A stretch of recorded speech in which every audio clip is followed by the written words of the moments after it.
Komm her, Ingele, näher zu mir, und du guck in die kleine Häuschen.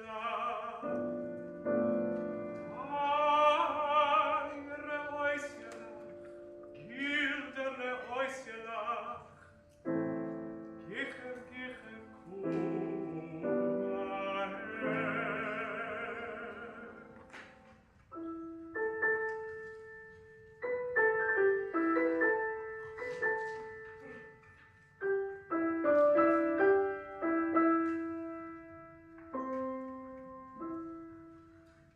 Komm her, Ingele, näher zu mir, und guck in die kleine Häuschen nach.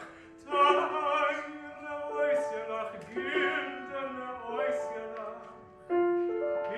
Gicher, komm her.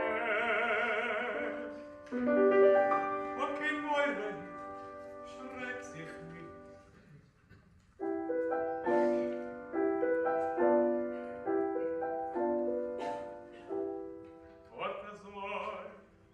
Setz sich auf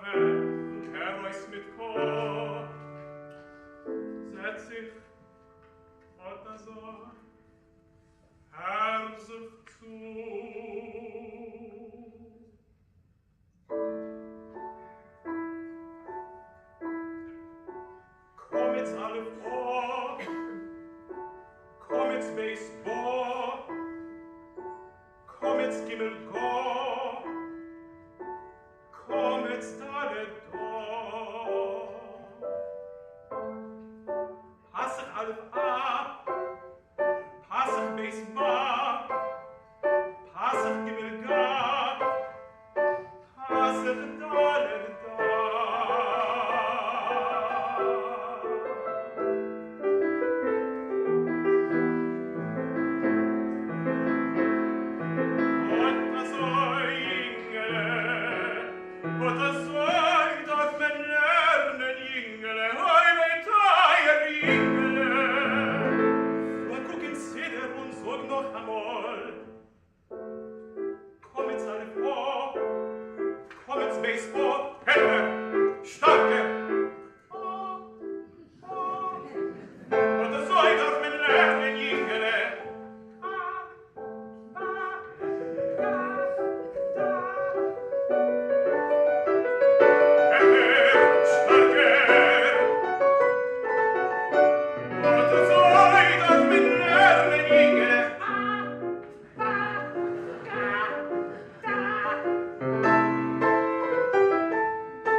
Gedenk, mein Kind, ein darf lernen teure, so uns der heilige Beure.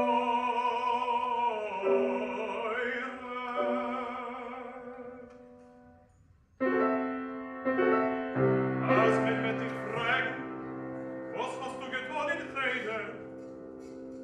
Sollst du sagen, du hast gelernt, teure,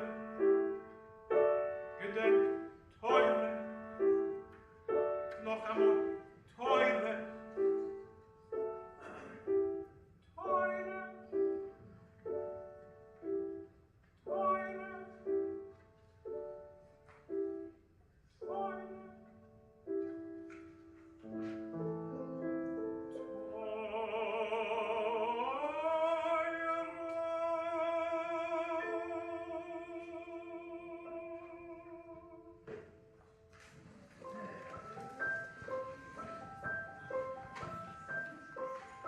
You've got to be taught to hate and fear.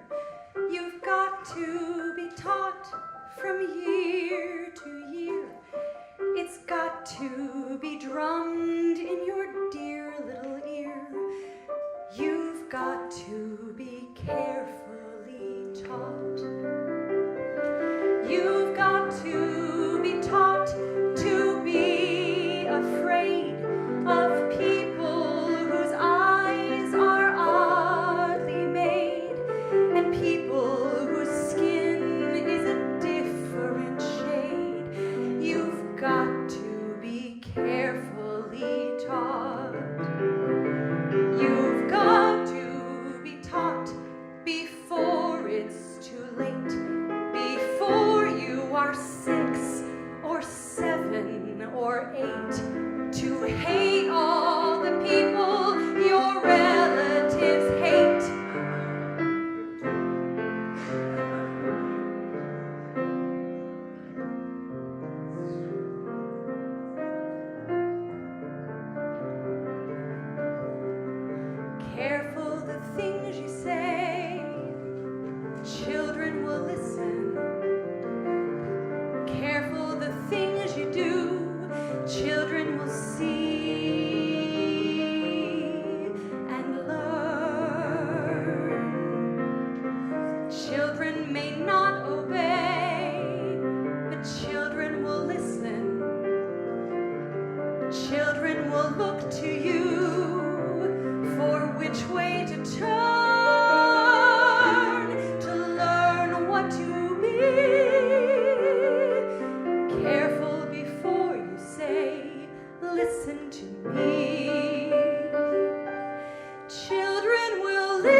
Sometimes the spell may last past what you can see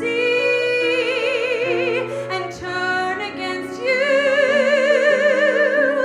Careful the tale you tell, that is the spell.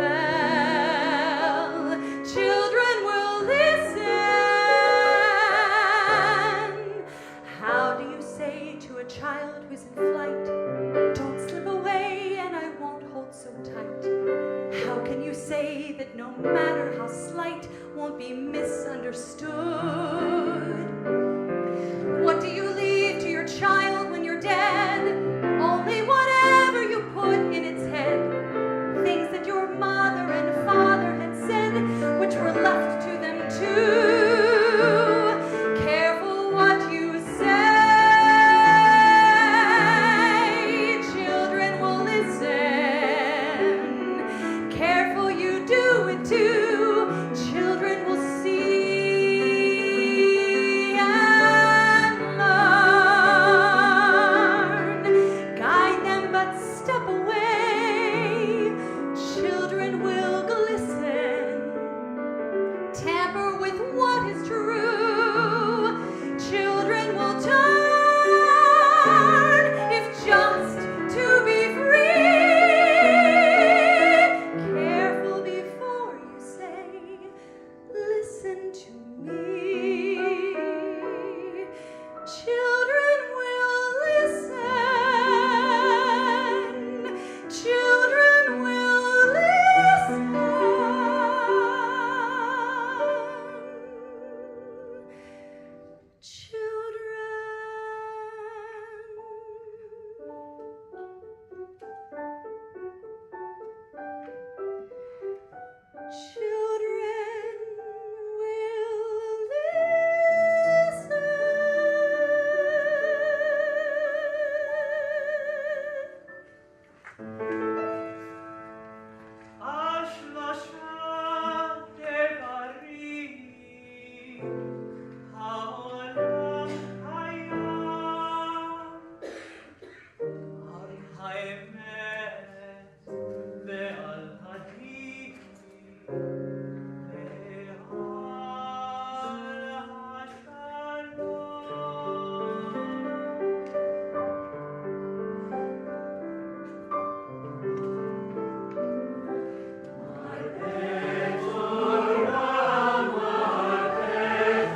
Shabbat Shalom.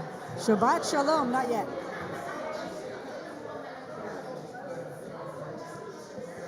Shabbat Shalom.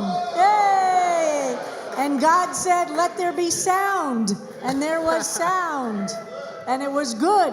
And it was very good. And it was very, very... Oh, no, that was a song. Okay, Shabbat Shalom. Page 31. Shabbat HaMalkah.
Shabbat Shalom, everyone. Shabbat Shalom.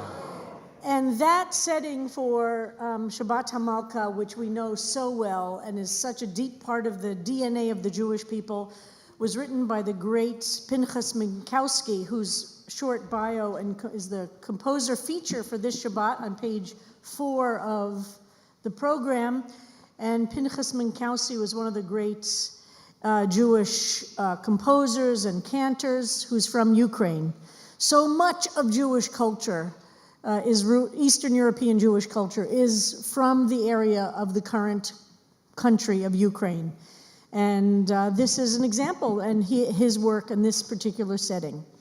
So for those of you who are online, you don't know that we had a little excitement here as services were beginning, because we didn't have so many benches set up over in this area. And that's because we've had to send a lot of the benches that got soaked in the flood. This is Parshat Bereshit, not Parshat Noach. But Erev Yom Kippur, some of you heard that we had a flood here in the sanctuary, and a lot of benches got wet. And those benches had to be sent to the bench doctor. And they're being taken care of at the bench hospital. And then they're going to go to bench rehab. And then they get to come back. But so we had taken all of those out, and that's why this area was had not enough benches. But we're having those benches on our refuah list. And we're grateful that they are recovering, and they will return to us. So the Sifrei Torah are safe. The sanctuary is safe.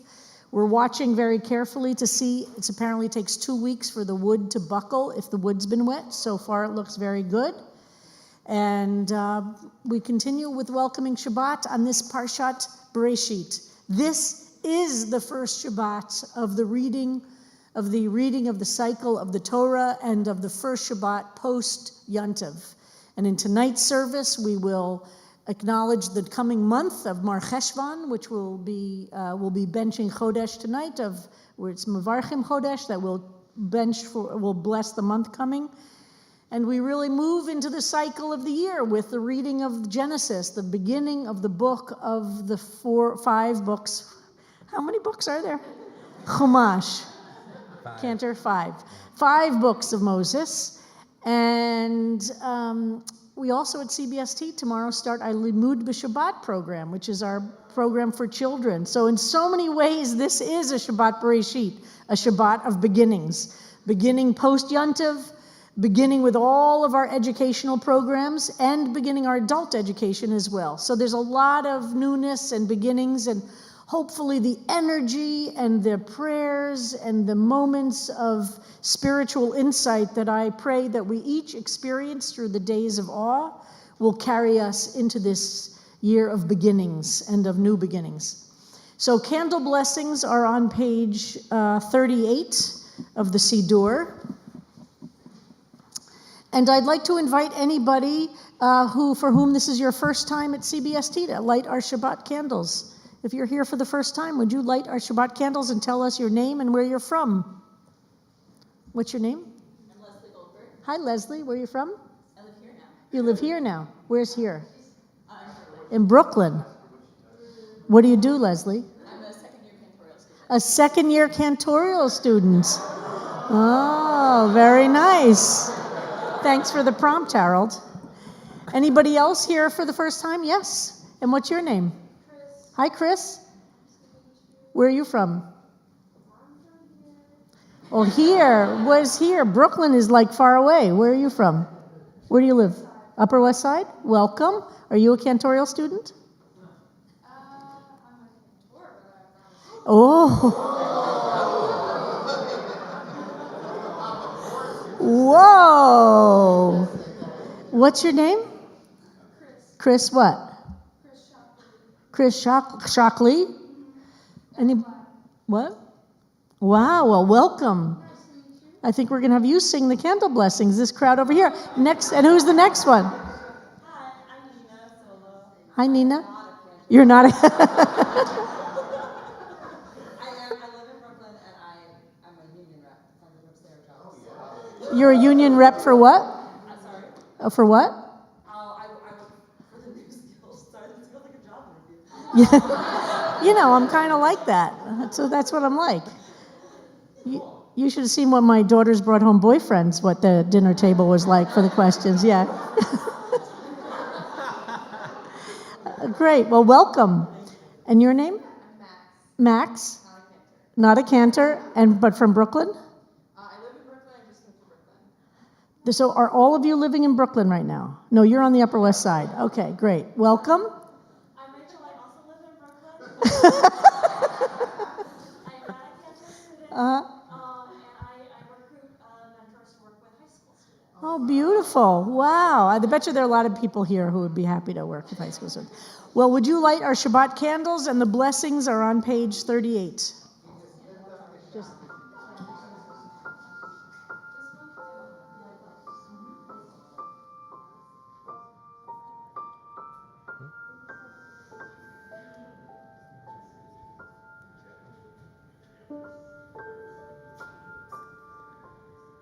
Baruch atah Adonai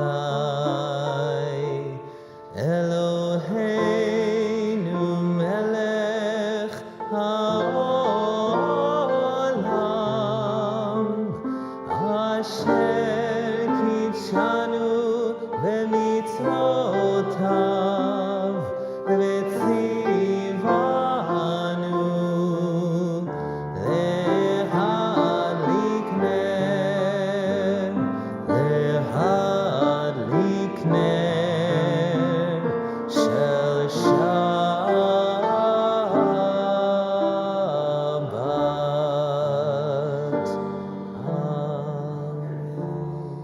And please rise in body or spirit as we welcome angels of peace to be among us. Shalom Aleichem, Malachei Hasharet, Malachei Elyon,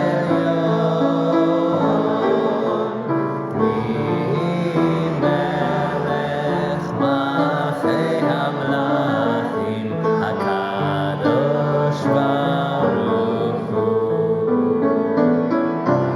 Moachem Shalom, Malachei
And as you sit down, wish good Shabbos to people around you. And if you're seated near any of the new people, make sure you introduce yourself.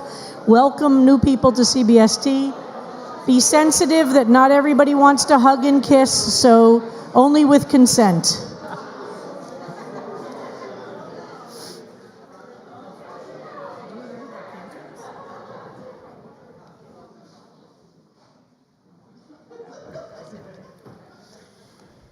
Page 52.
Sing a new song.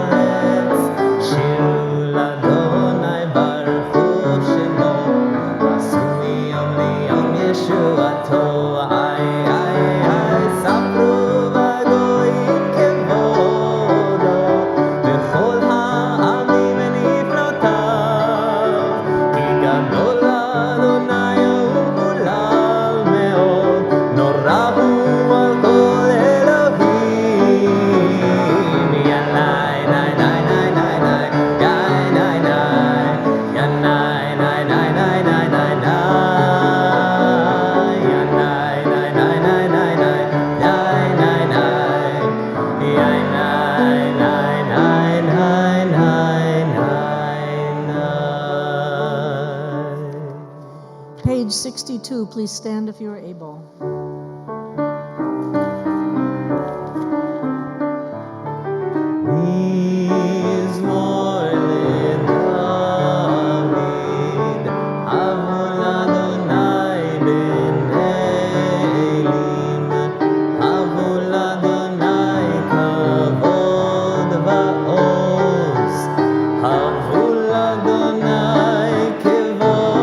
Shemo, Hishtachavo Lado.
Please be seated, page 66.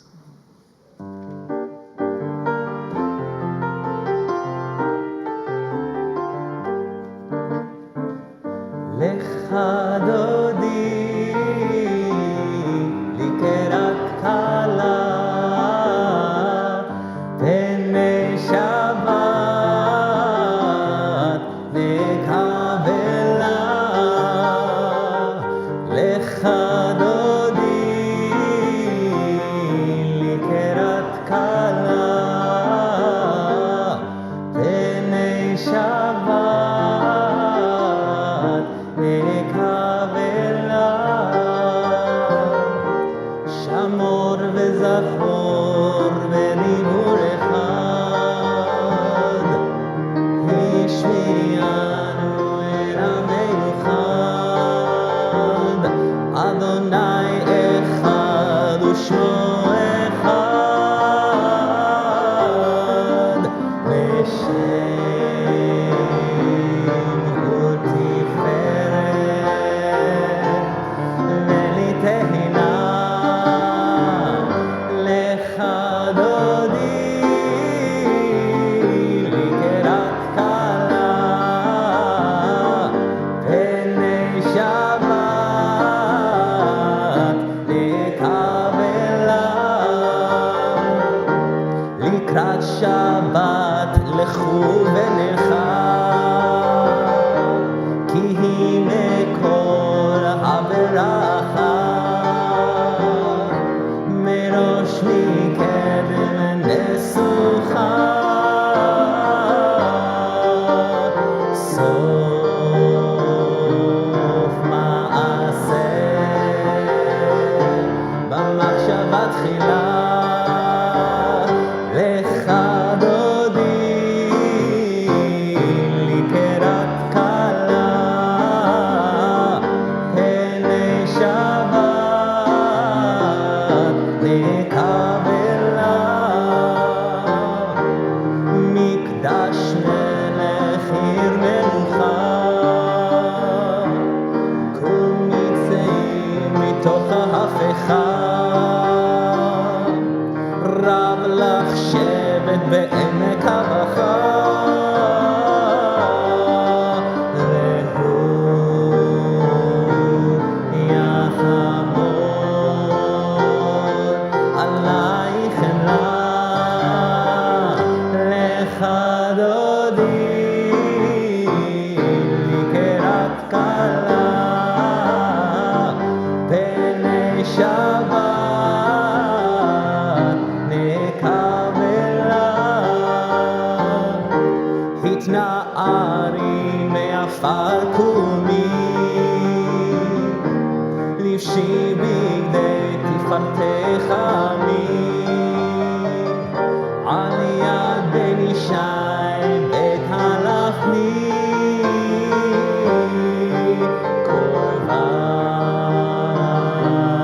אל נפשי גאלה לך דודי לקראת כלה פני שבת נקבלה התעוררי התעוררי כי באורך קומי אורי אורי אורי שיר דמרי כבוד אדוני עלייך נגלה לך דודי לקראת כלה פני שבת נקבלה לך דודי לקראת כלה פני שבת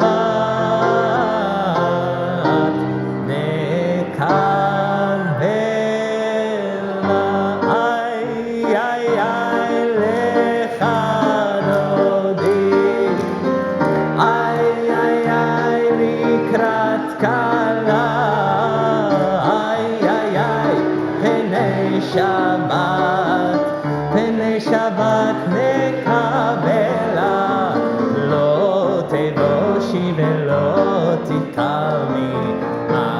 תוכחי ומתהני בך יחסו עני עמי ונבנתה עיר אצילה איי איי איי לך דודי איי איי איי לקראת כלה איי איי איי פני שבת לקבלה וחיים שיסה שוסייך ורחקו כל מבלייך יסיס עלייך אלוהייך כמסוס לי באהבה איי איי איי לך דודי איי איי איי לקראת כלה איי איי איי פני שבת לקבלה ימין ושמאל תפרוצי ואת אדוני תריצי היד איש ופרצי ונשמחה ונגילה איי איי איי לך דודי איי איי איי לקראת כלה איי איי איי פני שבת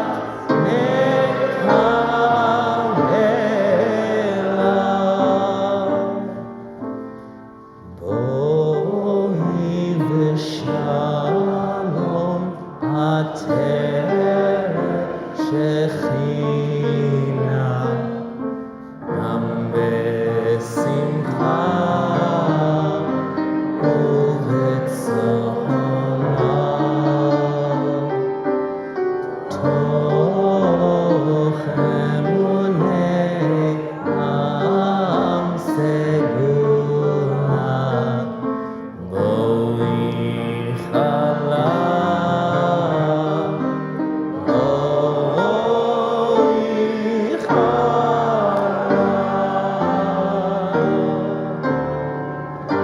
איי איי איי לך דודי איי איי איי לקראת כלה איי איי איי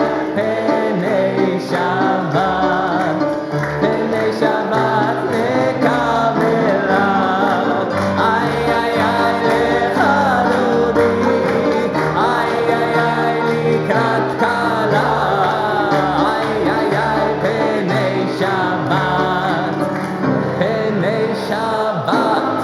לקבלה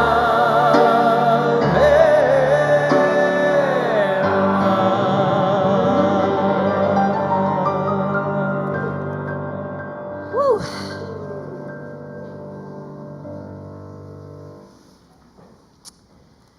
Mizmor Shir Liyom HaShabbat comes immediately after the piyut of Lecha Dodi. It brings us from a place of reminding us again and again and again and again that destruction is not the end of the story, that exodus and death and despair is not the end of the story, that there is hope if we see ourselves as building toward a future, even one we might not experience. And from that, we take the bridge into Mizmor Shir Liyom HaShabbat, a moment to say for what we are grateful, to acknowledge there is something bigger in the universe than us. Tov Lahodot Ladonai. It is essential to give thanks to God. Page 72, Psalm 92.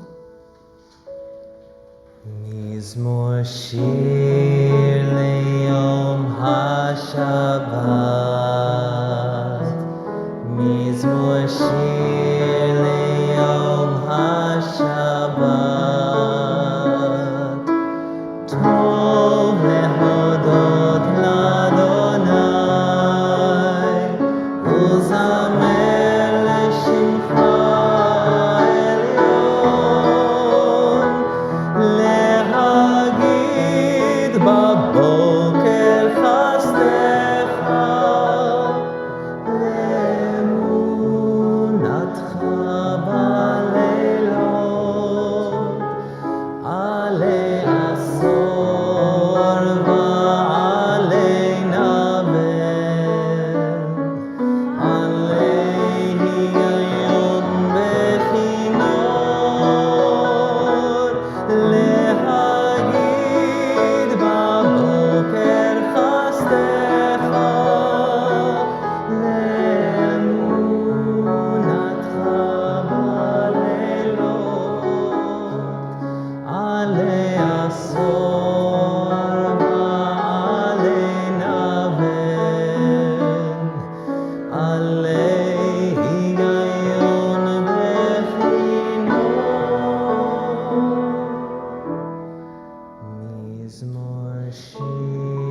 Page 78. Please rise and body or spirit. ברכו את אדוני המבורך.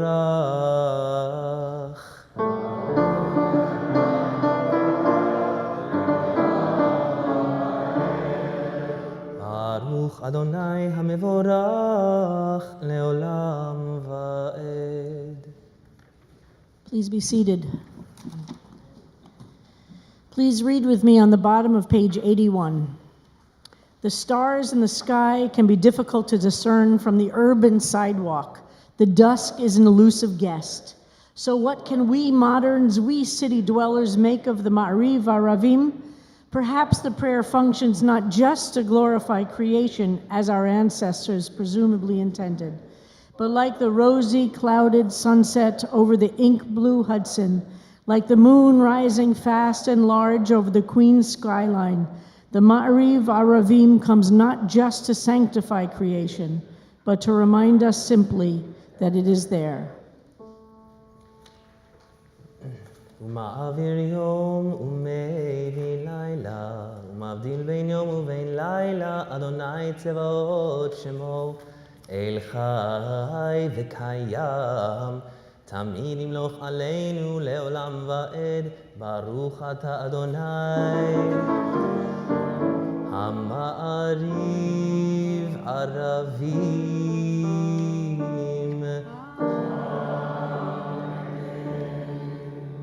The bottom of page 86. We look at other people thinking everything must work for them because they have the right kind of body or they have a lover, but we don't know what goes on inside or what it is to look at the world through their eyes or experience through their skin. They might not have the same body issues as we do, but they may have others. Everyone has something about them that they feel isn't perfect. If only my nose were bigger and more masculine, or if I were taller, or if I were in a different gendered body altogether.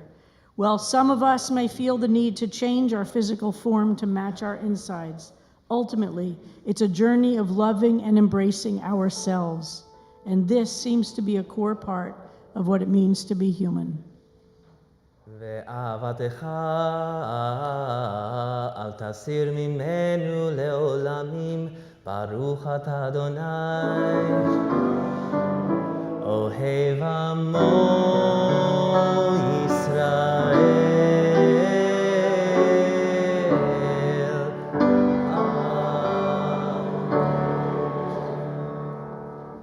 שמע ישראל, אדוני אלוהינו, אדוני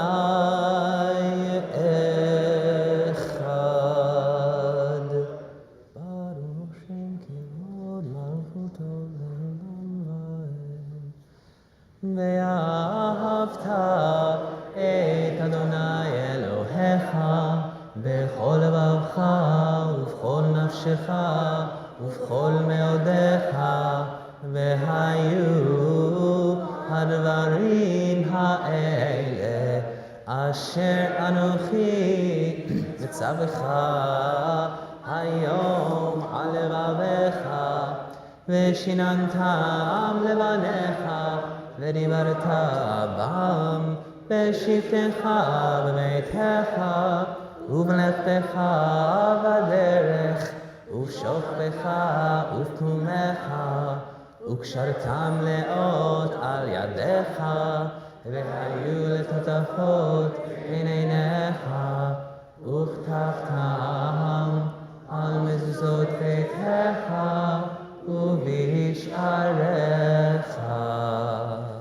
We continue individually with the final two paragraphs of the Shema, ending on page 92 or 93.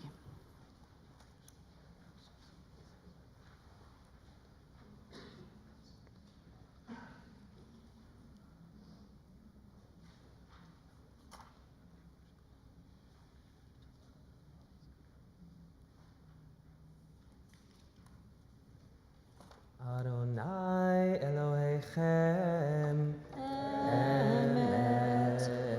Page 94.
ונאמר, כי פדה אדוני את יעקב, וגאלו מיד חזק ממנו.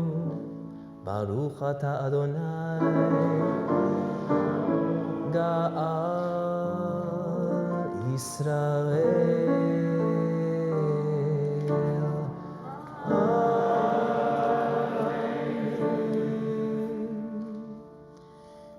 Page 4 in the program for the words of Hashkivenu. Let there be love and understanding among us. Let peace and friendship be our shelter from life's storms.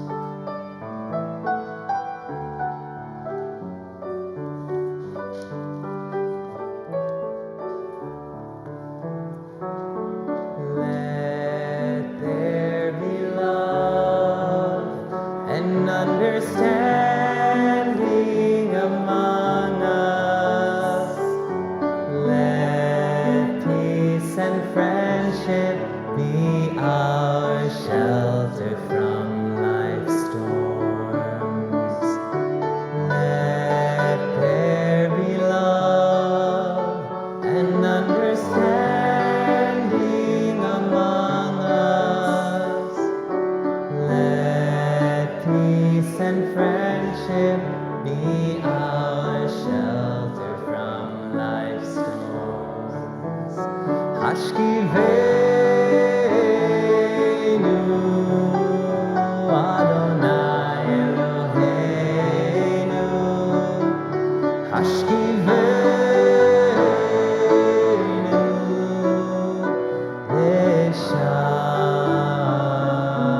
Leshalom. Hashkivenu Adonai Eloheinu. Hashkivenu Leshalom.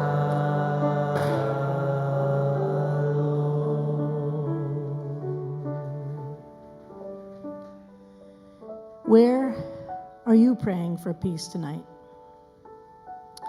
In your own homes? In your own souls? What part of the world are you looking at and praying that God does something? What part of this city or this country? Let's hold it all together.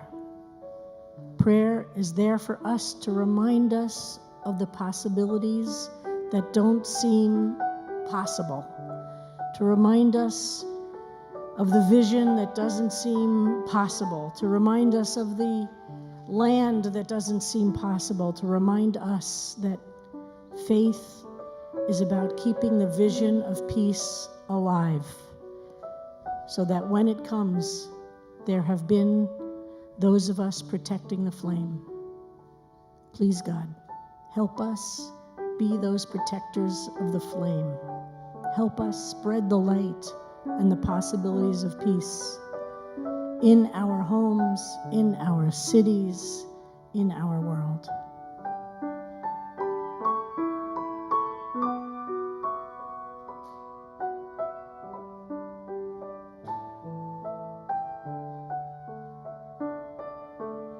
Let there be love and understanding among Okay, with some feeling, like you actually are praying these words because you care.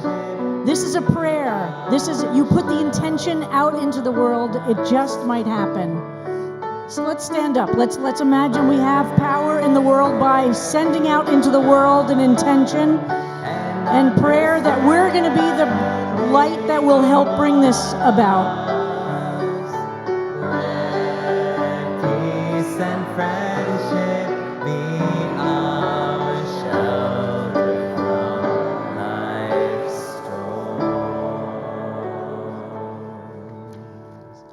ופרוס עלינו סוכת שלומך, ברוך אתה אדוני, הפורש סוכת שלום עלינו ועל כל עמו ישראל ועל כל העמים ועל ירושלים.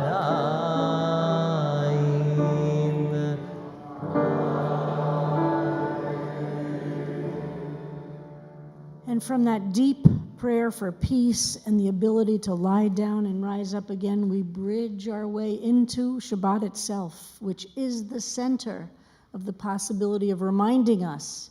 We're taught that Shabbat itself is a taste of the world to come, that each week we get to create a mini world of what we imagine the possibilities to be.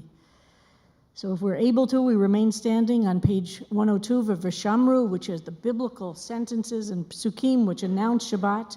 And then we do the Chatzi Kaddish on page 104, and then we go right into this silent prayer where we offer our own prayers surrounded by community, either the words in the Siddur, pages that are on page 106 to 119, or the alternative meditation of the Marge Piercy poem on page 124, or the prayer as a reflection or contemplations in your own heart tonight.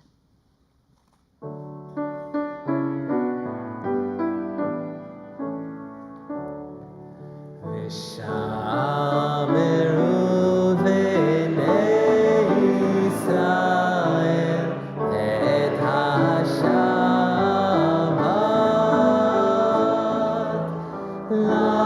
לעשות את השבת לדורותם ברית עולם. ביני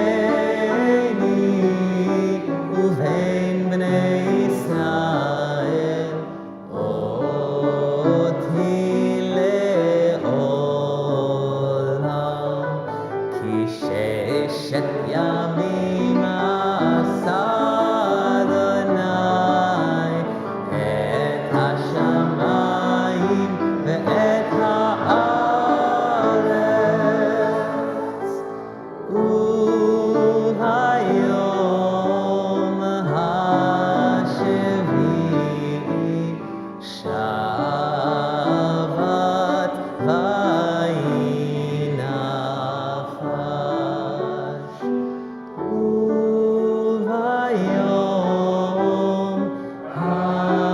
השביעי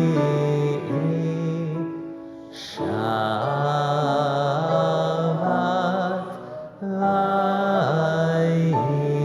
וינפש.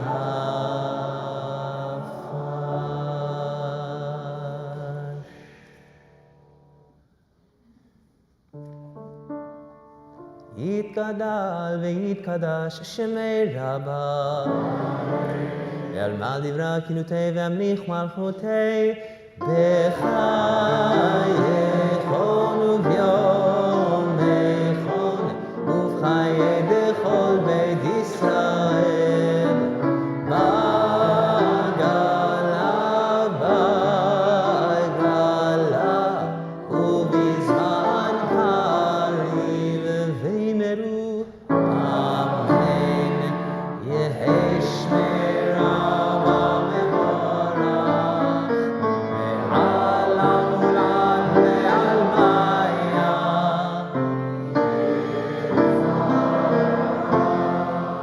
יתברך וישתבח ויתפאר ויתרומם ויתנשא ויתהדר ויתעלה ויתהלל שמי דקדושה. ברכו לעילה מן כל ברכתה ושירתה, ושבחתה ונחמתה, תאמירן בעלמא ויאמרו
page 118.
עושה שלום במרומיו, הוא יעשה שלום עלינו ועל כל ישראל. ועל כל יושבי תבל, ואמרו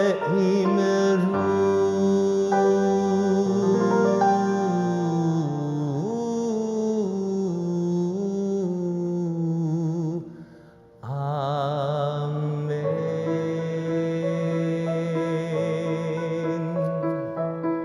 עושה שלום במרומיו, הוא יעשה שלום עלינו.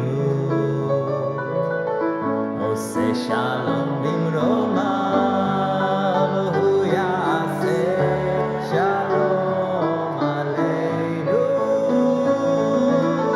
עושה שלום במרומיו, הוא יעשה שלום עלינו. יעשה שלום, יעשה שלום, שלום עלינו ועל כל ישראל. יעשה שלום, יעשה שלום, שלום עלינו ועל כל יושבי תבל. יעשה שלום, יעשה שלום, שלום עלינו ועל כל ישראל. יעשה שלום, יעשה שלום, שלום עלינו ועל כל יושבי תבל.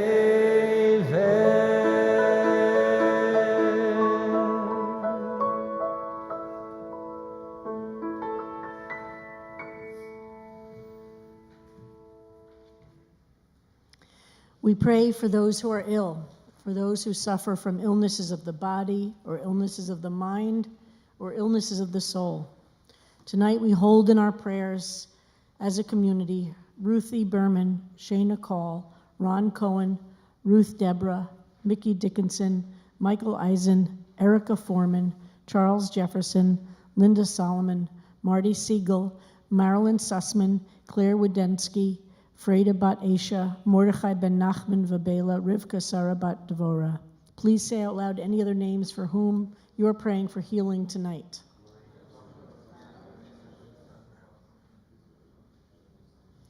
May those who will not be healed on this earth and any time soon be blessed with nights free from suffering and days filled with peace. May God grant strength and comfort to those who care for the sick, and may God help us to find hope and courage as we face fear and loss. May all who are ill be surrounded by the love of friends, loving companions, families, and community, and let us say, Amen. And now prayer for our country. I'm delighted to invite my wife, Randy Weingarten. Randy has been on the road for the last week and until November 8th when there's an election. Make sure everybody votes, get your flu shot and vote.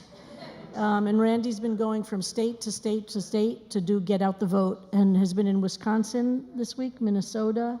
Those are the 2 states from this week. So she just flew in literally to come to services tonight and then is leaving again tomorrow.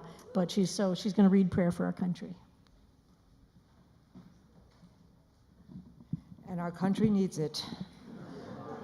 Our God and God of our ancestors, bless this country and all who dwell within it. Help us to experience the blessings of our lives and circumstances, to be vigilant, compassionate, and brave. Strengthen us when we are afraid. Help us to channel our anger so that it motivates us to action. Help us to feel our fear so that we do not become numb. Help us to be generous with others so that we raise each other up. Help us to be humble in our fear, knowing that we are as vulnerable as we feel, that there are those at greater risk, and that there is holy work to stand with them. Help us to taste the sweetness of liberty, to not take for granted the freedoms won in generations past or in recent days, to heal and nourish our democracy, so it may be like a tree planted by the water whose roots reach down to the stream. It need not fear drought when it comes. Its leaves are always green. Amen.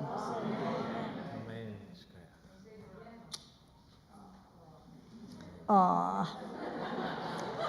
Page 136, I heard that. Page 136. I haven't seen her all week. Page 136. We now bless the new month. Please stand if you're able. And join with Cantor Rosen on page, is it 136 or 137 is the English? 130. Well, we start on 137 on the English.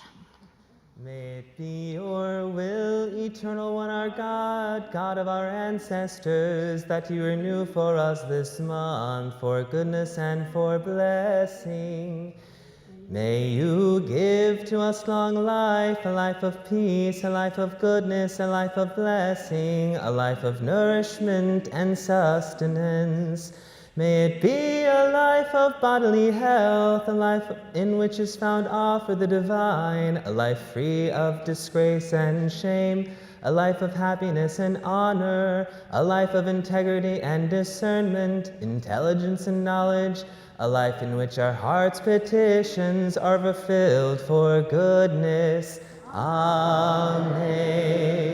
May the one who wrought miracles for our ancestors and redeemed them from servitude to freedom continue to redeem us and speedily unite our dispersed kin from the four corners of the earth.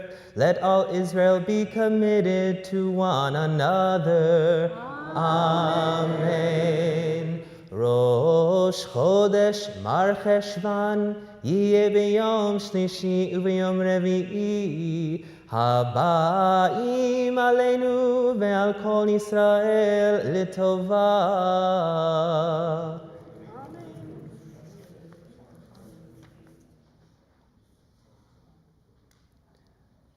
Let the Blessed Holy One renew this month for us and for all who dwell on earth, for life and for peace, for joy and for happiness, for salvation and rest. Amen. And let us say, Amen. Page 138, Kaddish Shalem. יתגדל ויתקדש שמי רבה ועל מדירה קילותי והמליך מלכותי בחיי חונו וימי חונו וחיי דכל בית ישראל בעגלה בזמן קריב ואמרו אמן. יהי שמי רבה בברך לעלם ולעל מעל מיה יתברך וישתבח ויתפאר ויתרומם ויתנשא ויתהדר ויתעלה ויתהלל שמי דקודשה ברכו לאלה מן כל ברכתה ושירתה תושבחתה ונחמתה דמירן בעלמה ואמרו אמן. תתקבל צולות הון ובעוד הון דכל ישראל קדם ובהון די ושמיה ואמרו אמן. יהי שלם הרבה מן שמיה וחיים עלינו ועל כל ישראל ואמרו אמן. עושה שלום ממרומיו, הוא יעשה שלום עלינו ועל כל ישראל ועל כל יושבי תבל, ואמרו amen. Please be seated. Please be seated. So good Shabbos, everybody. Good Shabbos. And as I think people know from our various announcements, tonight won't be a regular drash. I'm going to be talking about our recent trip last week, the week before this week, last week to Ukraine. But it is notable to me that this week's Parsha has, for me, one of the most haunting questions that God asks us as humanity. And some of you might remember some years ago I gave a Kol Nidre Drasha just about this pasuk, and it's on the front of the program. And it's the famous line where the Eternal calls out to the human and says to humanity, as I gave that drash back then, Ayeka, where are you? And in that drash, and what this pasuk has meant for me forever, is this question of God asking us, where are you? We often are told the question is, where's God when bad things happen? But I think often the question is really, where are we? Where is humanity? And this pasuk, and there's so much to say about it, really frames, I think, the discussion for tonight. Where are we? Where are you? And it's a very directive question. It's very, very personal. It is not in the third person. It's not vague. It's not theoretical. It's where are you? God is asking all of us. So a little framework and background. And by the way, after services, Randy and I will have a Q&A and a discussion for about half an hour for those who want to. We're going to do it in the sanctuary because it's the only way to do live stream and be able to reach all of you on at home. But for those who want to go downstairs and schmooze and eat downstairs, we're having a regular Kiddush downstairs. For those who would like to stay and have another chance to ask questions and conversation, that's an opportunity also. We're going to pause for about 5 minutes after the service, and then we'll do that. So a little background. So Randy, as most of you know, is the president of the American Federation of Teachers, which is the largest union in the AFL-CIO. And as a teachers union, it not only embraces teachers, but has healthcare workers. It's the second largest nurses union in the country, for instance, and other kinds of paraprofessionals in school settings and other public employees. But the AFT has a very long history, I'm very proud to say, of being connected internationally and not only working on labor and union issues and public education issues, as important as that is, and let's just say, pretty important. Everybody see what DeSantis did this week? But that's not the talk for tonight. So Randy is very, very involved with teachers' unions all over the world. Anywhere we travel, we have meetings with teachers in any part of the world, whether it's Finland or Australia or Europe, South Africa, South America. Randy is deeply involved in all of those unions in an umbrella organization called Education International. And Randy's on the board of this organization, and as a result has deep personal connections. And in my years with Randy, I've met many of these teachers from all over the world. And in fact, the first time I went to Poland, breaking my lifelong commitment to never go to Poland, was when I went with Randy as part of the International Teachers Union to do a symposium in Krakow on the Holocaust in international public school education on this anniversary of the 75th anniversary of the liberation of Auschwitz. And it was my first time in Poland, and it was my first time in Auschwitz, and it changed my life because I started to see things and my obligations as a rabbi differently about how to deal with the Holocaust, which is something I have studied at enormous detail ever since I was a teenager on all different levels, from high school classes to college classes to rabbinical school, and then my own studies. So, all that's to say, this was the setting by which we were invited to go to Ukraine. The Ukrainian Teachers Union were people that we know and that Randy has known for many years, asked her to come and bear witness, to come there and see what's happening, and to not be forgotten. Randy went in 2014 for the Maidan Revolution, which was with the building that was blown up in Kyiv was the Teachers Union building. And she went then for a few days, and since then has really become very, very close with the teachers in Ukraine. So it was decided to do this quick trip, 4 days, and to go to Lviv. And to make this really clear and possible, so that's the framework. We were going to meet with teachers and to go to schools and see how schools were handling being in a war zone. And both by bringing supplies, and Randy's union has raised $100,000 to bring school supplies of all different kinds to Ukraine itself, as well as to the refugee Ukrainian children that are in Poland. And there's over 1 million in Poland who are refugee children. And they're scattered throughout the world as well. So in addition to bringing things, really I think the deepest and most important thing was watching the psychological impact. There are very few people from outside of Ukraine going into Ukraine right now. And these are, I hesitate to use this word but they're ordinary people. They're like us, right? We didn't meet with the rock stars of society or the famous politicians. We went with third-grade teachers who are figuring out a way to teach in the middle of war. So I'm going to talk a little bit about that. So that's the bracket. That's how I want to start, with an introduction to what we were doing and why we were going. And I thought this was an extraordinary opportunity.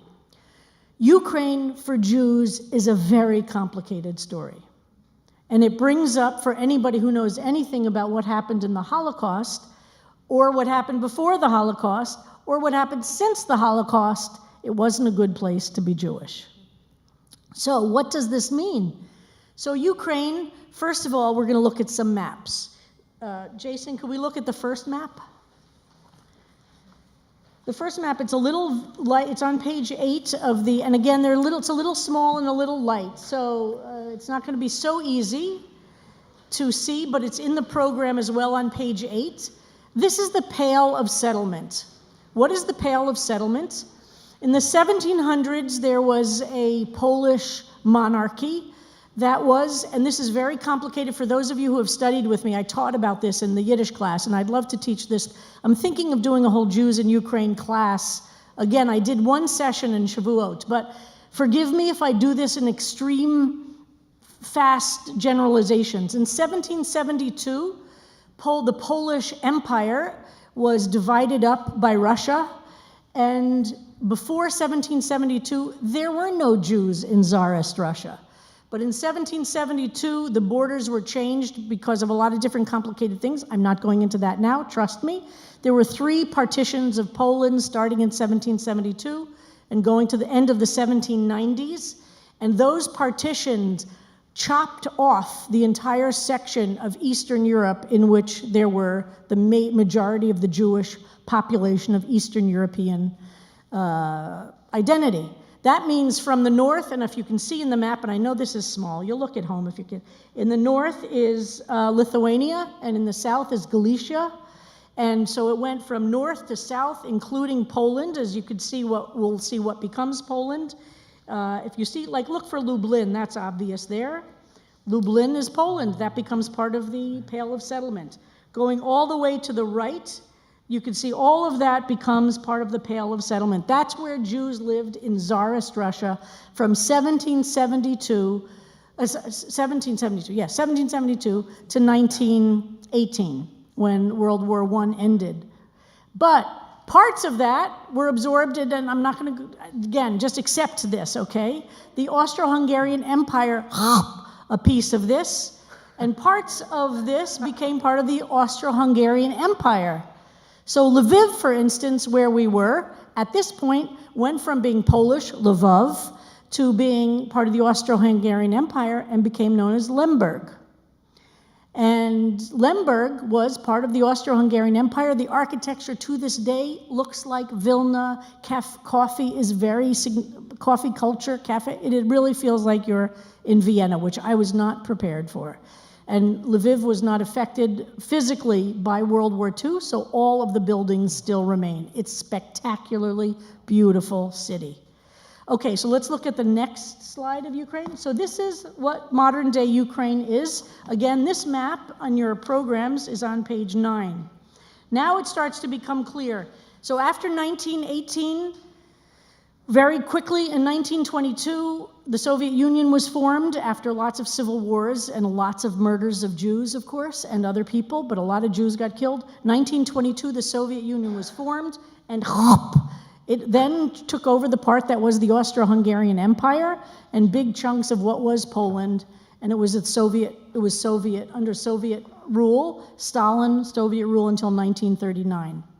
During that time, Ukraine was the focus of Stalin's murders in a way that I don't think most Americans have a clue. 1932 to 1933, Stalin funded the industrialization of the Soviet Union by starving 3 million Ukrainian peasants to death. It's called the Great Famine, and as a result, you can imagine Ukrainians hate Russians and the Soviet Union from a long time ago. 3 million people were starved to death. You have to understand that Ukraine is called the breadbasket of Europe. It is the most fertile farmland in all of Europe. And the way that Stalin funded the industrialization was by forcing the peasants to ship all of the wheat to Europe. He sold it to Europe and built his army, his factories, his automobile manufacturing. All of the manufacturing of the Soviet Union was built on the deaths of these 3 million, maybe more. That's considered a conservative number. 3 million Ukrainian peasants were starved to death. The horrific descriptions of what that is like, I'll spare you right now. The most important book to read about Ukraine is this book. If you're going to read one book, it's called Bloodlands by Tim Snyder, Europe Between Hitler and Stalin. So in the 30s, Stalin decimates, murders, destroys. The intellectuals are sent to Siberia and to gulags, and there was a very specific effort to destroy the intellectual class of Ukraine because guess what? Those are the people who are going to fight back. 1939, the Soviet Union and the Nazi Germans come up with a pact where they divide up Eastern Europe. And 1939, the Germans say to the Soviets, you can keep Ukraine, and I'm simplifying, but in 1941, the Germans abrogate that treaty, and they take over all of Eastern Europe that they can. And so from 1930 and at 1941, all of this becomes Nazi-occupied. Okay, so in this map, to see where we were, if you either on the page or up, see where Poland is. Everybody see Poland? And you see Warsaw with the star in the upper left? Just, show me some life. Do you see that? Okay, thank you. You see that, okay? So Randy and I landed in Poland because it's almost impossible to fly into Ukraine, as you can imagine. You don't want to get shot down. So we flew into Warsaw, which you see where Warsaw is in the upper. So Warsaw is on the eastern part of Poland, of contemporary Poland. That's where my family is from. Kleinbaum is a very, very, very common name in the whole region of Warsaw. And then we drove for 5 hours to Lviv. Do you see Lviv? Everybody see Lviv? Show me some life, people, okay?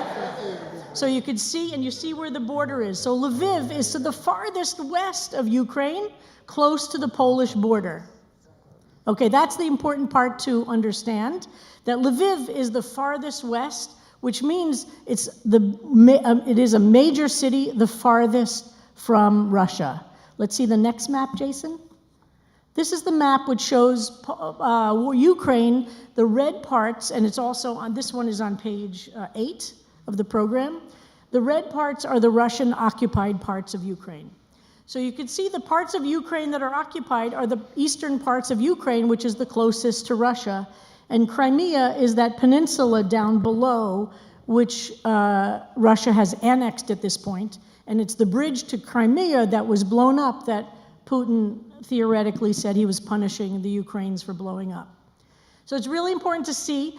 While we were driving to Poland, that's when we started getting the alerts that Lviv, which had not had any bombs for 3 months, was starting to be attacked.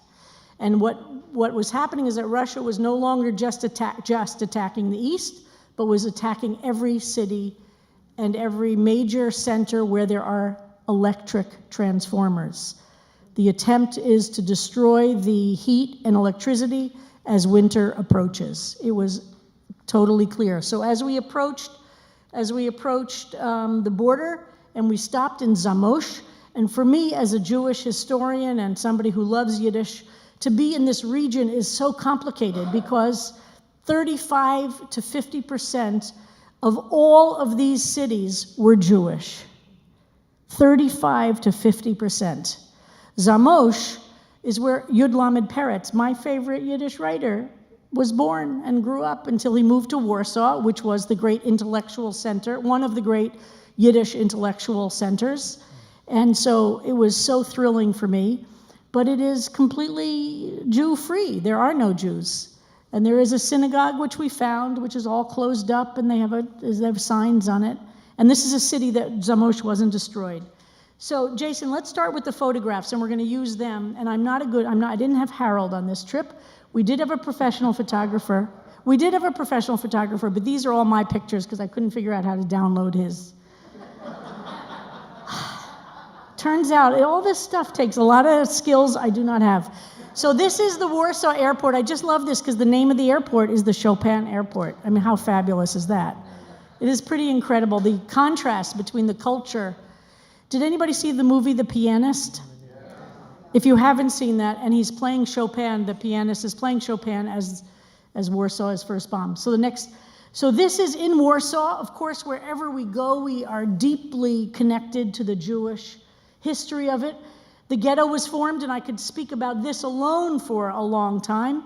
But let's see the next slide. This is the famous bridge that connected. There were 2 ghettos for the Jews, the little ghetto and the big ghetto in Warsaw. Ultimately, they were combined. But the Nazis built a bridge that went over a regular street in which regular traffic happened, and it would be like going across 7th Avenue. And the Jews had to walk up and across that bridge to cross from the little ghetto to the big ghetto. And if you go, can you go back a slide, Jason? So today they've built this very moving monument on either side of the street. You see those 2 towers? They exist on either side of the street to mark where the bridge stood. It's very, very moving. It's beautiful. You know, and there is a map and information. Next slide. So that's where the bridge was. And there is the marker of where the ghetto wall was. Warsaw was destroyed 85 to 90%. A year after the Jews had the Jewish uprising, the Poles had an uprising, and there was a massive Polish uprising against the Nazis. And then the Nazis completely bombed and obliterated Warsaw while the Russians were across the river within spitting districts. And the Russians sat there waiting until the Nazis had destroyed Warsaw until they went in. And so this is where the wall of the ghetto was, and this is at the base of one of those things where they have, next one, Jason? Keep going, thank you. And there's only one small piece left of the ghetto wall in all of Warsaw because the next year the Nazis demolished the ghetto when there was a Jewish uprising, and then the next year with the Polish uprising, the entire city was destroyed. So there's this one small piece of the wall that's left. The Jews themselves were forced to build a wall and to pay for it. It had to come out of Jewish money to build it. Next. This is where Janusz Korczak, whom I've also spoken about at great length, and those of us who have been on any trips to Israel, he was the great Polish educator. This is where his orphanage was in the Warsaw ghetto. And when the children were to be deported, he walked with the kids from this location to the Umschlagplatz, which is where 400,000 Jews from Warsaw were deported to Treblinka. And he was such a famous educator that the word is that that several of the Nazi soldiers said to him they would let him go because as children they read his children's books. He was a very, very famous writer, and he refused. He stayed with his kids. And this is the Umschlagplatz, which is very moving, which is the actual location of where the Warsaw Jews from July of 1942 to December of 1942, 400,000 Jews were deported, about 6,000 to 10,000 Jews a day on trains to Treblinka. Next. This is the Janusz Korczak, sorry, not in order. And this is also at the Umschlagplatz. I recited Tehillim as I do wherever.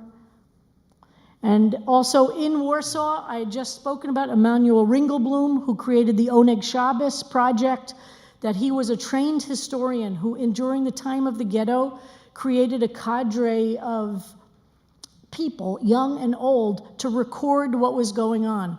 We know very little of what went on in most of the ghettos in Europe, except for Warsaw Ghetto, because so much was written down. And this is a plaque for him.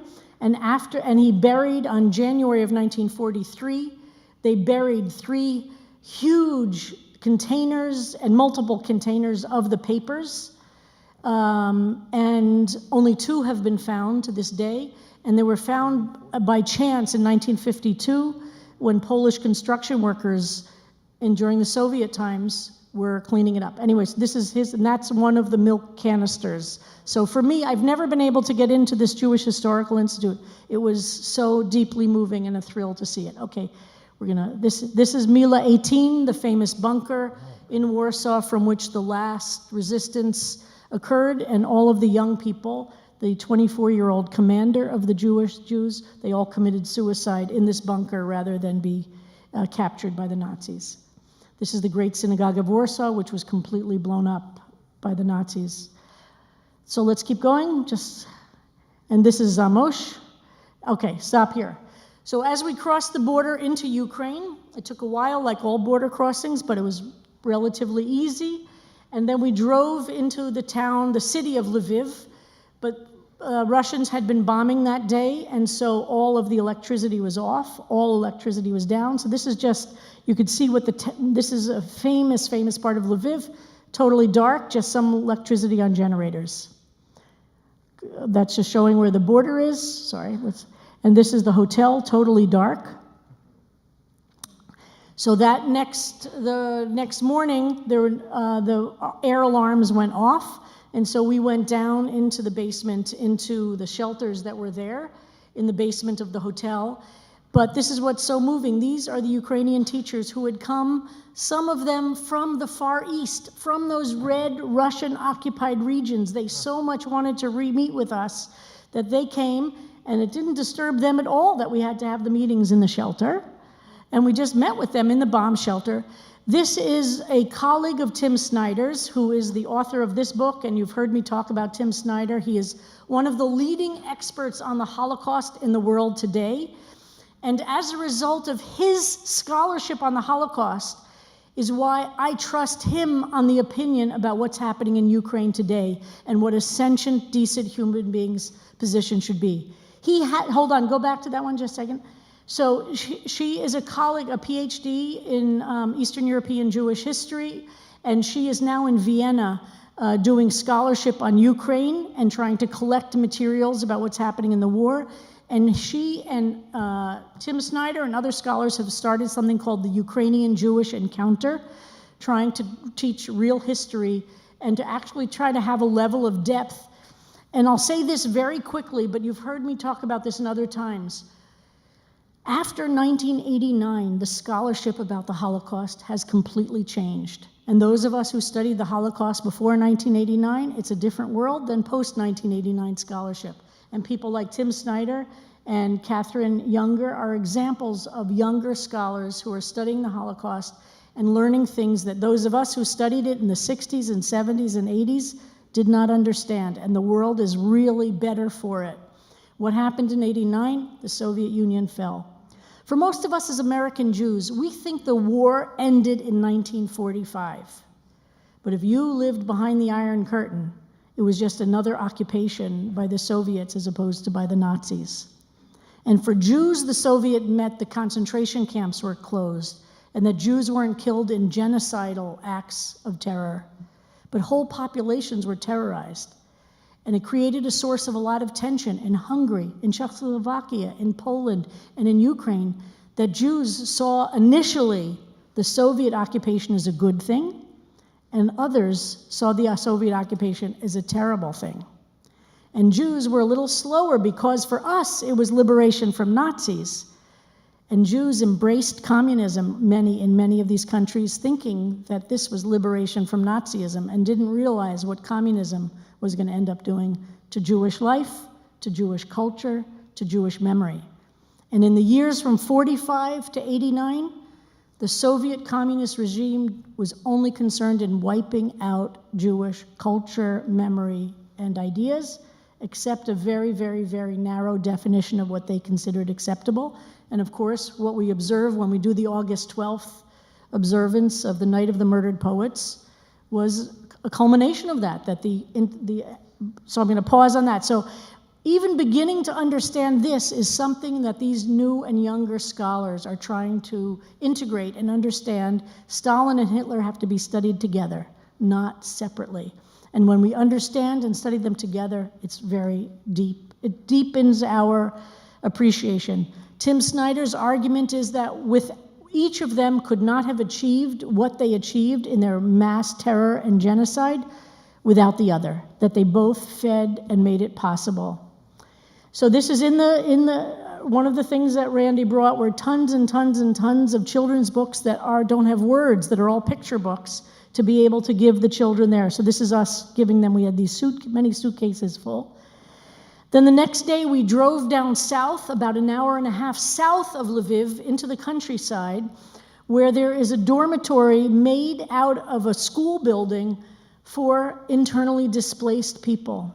Millions of people are now, like in other places of the world, refugees. Some are internal refugees who have stayed inside of Ukraine, and some have left Ukraine. So this was a meeting that we had with teachers from all over, represented every single region. This one was where there are teachers from every single region, including those occupied regions. Hold on, go back to that. So this was a table, and we had earphones on, so when the Ukrainians spoke in Ukrainian, they would immediately translate, and when we spoke in English, obviously the reverse. And each one, it was 3 hours of just listening to them tell their stories. These are 3rd grade teachers, 8th grade teachers, kindergarten teachers, who are from these war zones describing what it's like. One of them told the story of their house where they went to their basement. Nobody has built shelters, right? You just go to the basement. And their entire house, their entire neighborhood was bombed. And so there was so much rubble on top of the house, she didn't think she was going to ever be able to dig her way out with her children. And she managed to. Anyway, so they were there. We went around the table. Each one told the story of how to have school. How do you teach? How do you take care of the children? What kind of trauma are these kids going through? And these are all for IDP, internally displaced people. People are staying inside of Ukraine. Millions and millions have left. Okay, next one. This is when we went south to this school building, which the teachers union had turned into a dormitory. And this is one of the teachers, and they were waiting outside for us. I mean, they were all lying. It was like they were so excited to see us. This is a traditional Ukrainian bread that's done at weddings and celebrations. And they were so excited to give. It tastes a lot like challah, very interesting. And she dressed in the traditional Ukrainian clothes. And we had different meetings with different teachers here. One woman in that slide before described when she was in one of these eastern regions that if the Russians heard anybody speaking Ukrainian, they would kill them. And so everybody speaks Russian and Ukrainian, but they saw it as a very important act to be able to teach their kids in Ukrainian. So they would speak in whispers to their kids, knowing just to make sure their kids had some spiritual strength. Many stories from all of these women. These are ordinary people. Look at this, right? These are the ordinary people who are living in times that demand extraordinary, and they're living up to it. Okay, this is the mayor of Lviv, who had a whole slideshow, because Lviv is the most, obviously the safest place. So you can see there are 500 shelters inside of Lviv for displaced people. That's a gym floor, if you could tell from the picture, just sleeping bags lay down on the floor. This is the city that's the most overrun with refugees inside of Ukraine. Next. Every piece of art, so this is the street of Lviv, is handled this way outside, and what's the word of? No, it's this, what's it covering? Freezes. You know, they're covering things in case there's bombing to make sure that, I mean, if a bomb hits those buildings, it's obviously destroyed, but if a bomb is nearby and just the reverberations, this is to protect, hopefully to protect the artwork from being destroyed, but also to protect people from being hit by stuff falling off. And you see it all over Lviv, every sculpture, and there's a lot of it. It's an old city with a lot of art. And then we did a tour of the Jewish quarter of Lviv. Again, 35% of Lvov when it was Poland, Lviv when it's Ukrainian was Jewish. And you see, and I kept thinking about our mezuzot here at CBST. This is what you would see in buildings. The medieval town of Lviv had 4 quarters, obviously, 4 quarters, and one of the quarters was the Jewish quarter. There was an Armenian quarter, a Jewish quarter, and we walked throughout the whole Jewish quarter. No Jews now, of course, but up until 1941, it was teeming with Jews, intellectuals. By the way, the lawyer who developed the concept of crimes against humanity, Lauterbach, and the lawyer who developed the concept of genocide, which were both used for the first time in the Nuremberg trials, are both Jewish lawyers from Lviv. The law school in Lviv apparently is a very famous law school with some very famous international legal minds from the 20s and 30s. And these 2 Jewish lawyers, Raphael Lemkin, developed the idea of genocide, which is destroying an entire people, and crimes against humanity, destroying individuals. So this is just shots of the Jewish quarter. We can keep going through this. See, it looks like a more mezuzot. This is the Jew Street. The name actually means Jew Street, and where a synagogue used to be, and it's a very beautiful memorial there. And this is the Jewish ghetto in Lviv, and the train station where Jews were executed.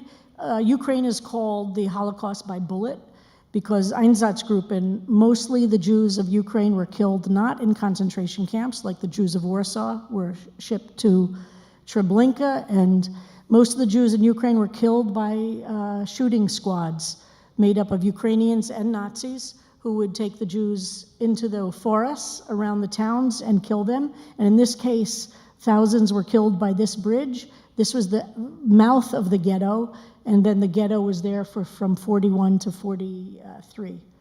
And just more monuments to the ghetto and to the destruction of the Jewish community there. This is the monument to just leave this up for a sec. So since I've spent a lot of time in Israel during intifadas, I know there are apps. So I looked, and indeed there is an app for alarms in English, which I still keep on my phone because I feel like I want to really know what's going on in Ukraine. And so everybody has an app on their phone. So when the alarm goes off, that's when you know to go to the shelter. So this is in the pretty blue and yellow, the English version, which was going off all the time. Okay. We then went back to Warsaw, and I'm wrapping up now, and I know it's late. And Randy was invited to speak at Teachers' Day, which is a day actually all through Poland. And the teachers' union is a very, very progressive union in a very right-wing country, which is swinging farther and farther and farther to the right. And the Minister of Education is very anti-gay, and Randy was asked to speak about LGBT stuff and kids in school. It was very moving, because these teachers are like here, on the forefront of democracy. They have an election next year, and if they lose that election, just like what we're facing here, the current president and prime minister have already kind of just completely destroyed the judiciary in Poland, and women's rights, LGBT rights, which had for a few years been going very well. And can you go back a second? So this is at this press conference and rally and demonstration. Keep going. This is this Ministry of Education, again, an amazing piece of Europe. This was the Gestapo headquarters when the Nazis were in Warsaw, and it's now the Department of Education, the Ministry of Education. It's really creepy, but that's what Europe is like, right? How do you live with all of these things? And, okay, next. Keep going. So this young man is the leader of the LGBT students group in Warsaw. And he's holding a sign that said a red card, and it's the name of the Minister of Education in Poland. Of course, I didn't know what a red card meant. So he had to, I know, that was embarrassing. So he had to explain. It was a sports thing. He said he didn't know it from sports either. It's just anyway, just that young man. Go back to that a second. So this young man is fighting for LGBT rights in schools all over Poland. It's a deeply Catholic country, and he understands what it means that it has this Nazi history and it has this now contemporary playing with fascism. And the next one. So this is a Ukrainian teacher who fled to Warsaw, and I posted about her because it was very moving. She couldn't speak any English, and we had interpreters. She had a class of 32 kids in Kharkiv, which is one of the cities in the Far East near Russia. 10 of her kids have stayed in Ukraine, 22 have left Ukraine, 1 is in Japan, a bunch are in Germany, and a bunch are scattered throughout Poland. And twice a week, she goes online and does a Zoom class with all 32 in all of their different time zones so that she can be in touch with them and check in on each of them, speak Ukrainian with them, and give them some, chizuk and strength. And it was so inspiring to me. And again, Zoom has that she's able to do this. And she said she stays in touch with each kid separately as well and knows how they're doing and tries to keep their sense of identity strong. So I think that's the last slide, and I just want to say a couple of things before we end this. It's really complicated. What do you mean as a Jew to go to Ukraine and then identify with Ukrainians? And I keep saying to people, well, what's the alternative? We act like Nazis too? Like we say because their grandparents or great-grandparents. And I look to people like Yelena Goltzman, our CBST member, who's from Kyiv, and now very, very active in the work as a Jew, had to leave in the 80s as part of the flight of Soviet Jews. And some of you have heard her talk about this. She couldn't be here tonight, unfortunately. The Asma category. She said when she left Ukraine in the 80s, she said, I never want to come back. I don't feel Ukrainian at all. It's not at all my identity. But then 2014 happened when there was this revolution and she started to see a progressive Ukraine emerging and progressive values which were dealing with the past and wanting to create a new future, to the point where you've seen now Yelena is the leader here in New York of the Russian-speaking world and the Ukrainian diaspora that's here. That's a remarkable thing for a Jew to be in that role. And I think it's an answer to Ayeka. The question is, and Rick, you're one that we've talked about this so many times, what exactly do we learn from the Holocaust? What is actually the message of the Holocaust? They treated us badly, so we want to see them suffer? Or do we figure out a way to model a completely different experience? I will say, I am clear as ever that what's happening now in Ukraine is a harbinger of what could be. This is not going to be limited to Ukraine. And we have to see this for what this is, which is a really very serious threat to the whole world. As this part of the tsunami of fascism we're experiencing, this is happening in a deep way in the war. So I would say that we would ask everybody, and Randy would ask all the teachers, what do you want us to tell people when we go back? What's your message? And over and over and over they said, we want peace. We want our children to know peace. We're living in hell. Please help us in any way that you can. We want peace. Ayeka, where are you? Shabbat Shalom. So after services, please join us, and if you have questions, then we'll be able to dive into it. So page 140, we're going to finish our service. Thank you for listening. Thank you, Rabbi.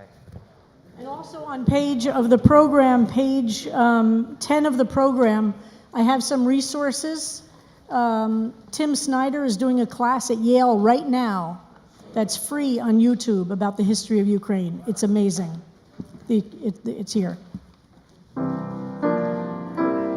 עלינו לשבח לאדון הכל, לתת גדולה ליוצר בראשית, שברא אותנו בצלמו, ונפח בנו את נשמת חיינו, שהעמיק אותנו בלימוד תורתו, וקידשנו במצוותיה. ואנחנו קוראים ומשתחווים ומודים לפני מלך מלכי המלכים, הקדוש ברוך הוא, שהוא נוטה שמיים ויוסד הארץ, ומושב עיקרו בשמיים ממעל, ושכינתו זו בגובהי מרומים. הוא אלוהינו אין עוד, אמת מלכנו אפס זולתו, ככתוב בתורתו, וידעת היום השבות אל לבבך, כי אדוני הוא האלוהים בשמיים ממעל, ועל הארץ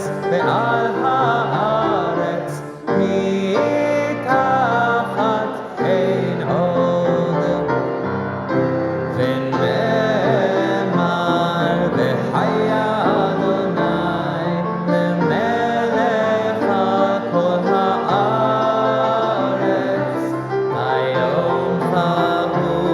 ביום ההוא יהיה אדוני אחד, ושמו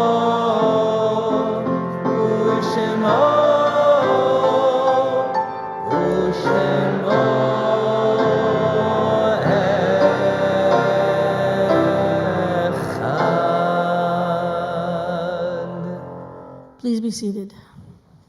Tonight we mark the yahrzeits of CBST members Tess Scheingorn, David Davis, Mitchell Cobran, Barbara Zellman, Gary Henkel, Asher Quell, Yehuda Berger, Barry Yablon, Alan Dickstein, and Jerome Selman. Family and friends, Riska Jussum, Harriet Adwek, Manuel Rosenthal, Jerome Wenig, Ralph Bernstein, Seymour Simmons, Fred Halbkat, Frank Jacobson, Charles Niepler, Jocelyn Valet, Marlene Willoughby, Saul Lustig, Bernard Klein, and Susan Sonnenschein. If you are in mourning or observing a yahrzeit, or if it's your custom to stand, please do so. The Mourner's Kaddish is on page 150. Yitkadal v'yitkadash shemei rabbah, bi'alma divra kirutei v'yamlich malchutei, b'chayechon uv'yomechon uv'chayedecho beit Yisrael, ba'agala v'zman kariv v'yimru, Yehei shmei rabbah mevorach li'olam omei almaya, Yitbarach v'yishtabach v'yitpa'ar v'yitromam v'yitnaseh, v'yitadar v'yitalel v'yitalal, brichu, le'elam min kol birchata v'shirata, tushbechata v'nechemata, da'amiram bi'alma v'yimru, Yehei shlama rabbah min shemaya, v'chayim aleinu v'al kol Yisrael, Oseh shalom bimromav, hu ya'aseh shalom, aleinu v'al kol Yisrael, v'al kol Yoshvei Tevel, v'yimru. May the one who makes peace in the heavens bring comfort to all who mourn here on earth, and let us say amen. And now for a special announcement by the chair of our green team, Liz Gost.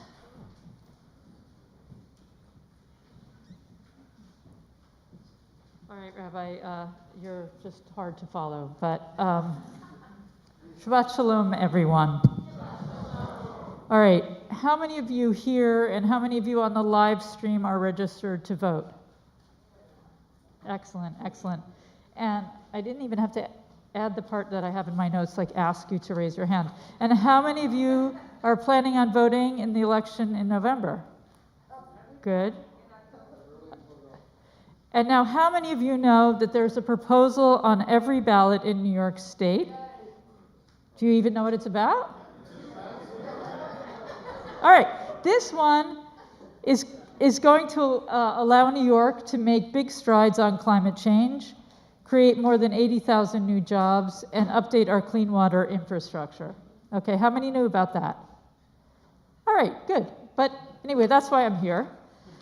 Ballot proposal number 1, the Clean Water, Clean Air, and Green Jobs Environmental Bond Act is a once-in-a-generation opportunity to increase the amount of renewable energy in New York and improve our state's energy efficiency. It's an opportunity to safeguard our clean drinking water, to advance environmental justice, create new parks, protect family farms, and expand access to nature in New York. In other words, it will do a lot of really good things. So here's something else important you should know about this proposal. It's on the back of the ballot. In other words, when you get to the voting booth or you fill out your absentee ballot to vote in the mail, you need to flip your ballot over and vote on ballot proposal number 1. So please remember to do that, and this November, vote with the planet and our future in mind. Thank you very much.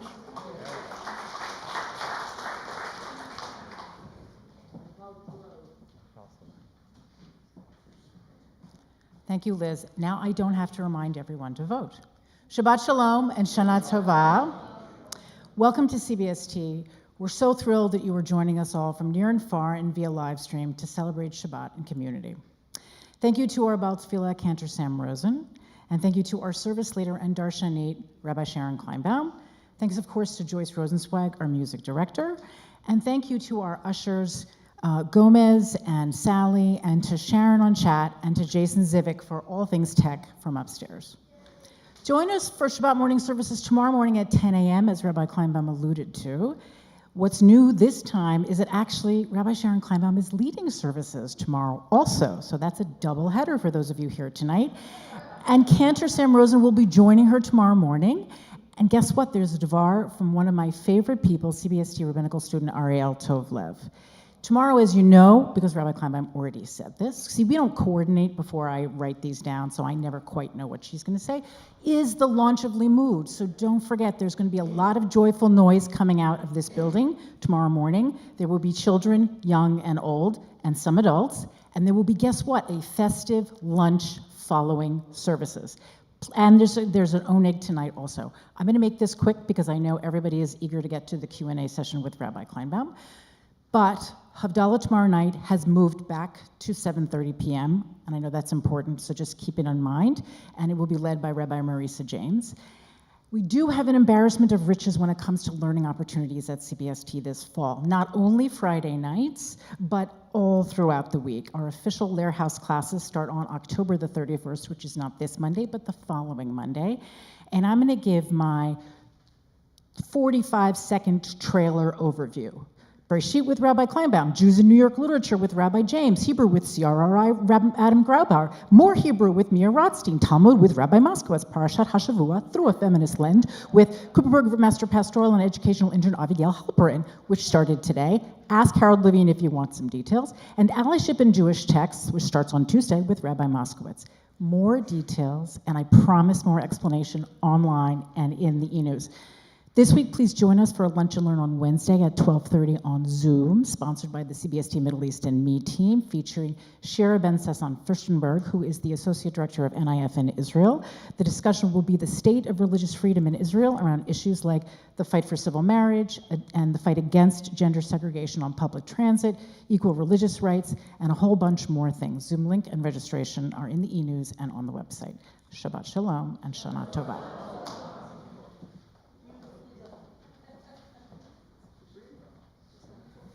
What's that Shakespeare in like half an hour? You know, all the different. Tonight's live stream and Kiddush. We're sponsoring both real Kiddush and live stream by Jeannie Heller in honor of my mother, Harriet, on her 90th birthday. As one of Josh's idols said, what a long, strange trip it's been. Sending much love. By Leslie Bernstein in observance of the 46th yahrzeit of my Aunt B, Pesci Silver's By Cindy Rizzo in memory of my mother, Betty Goldstein Rizzo, who gave me unconditional love and taught me to love unconditionally. By Linda Solomon to honor my wife, Bonnie, the best wife and support a person could have in sickness and health. I love you, Bonnie. By Deborah Zeitlin in memory of my wonderful and loving mother, Horty Zeitlin, on her 6th yahrzeit. May their memories be for a blessing. Now, Kiddush. Please stand if you are able. Page 156.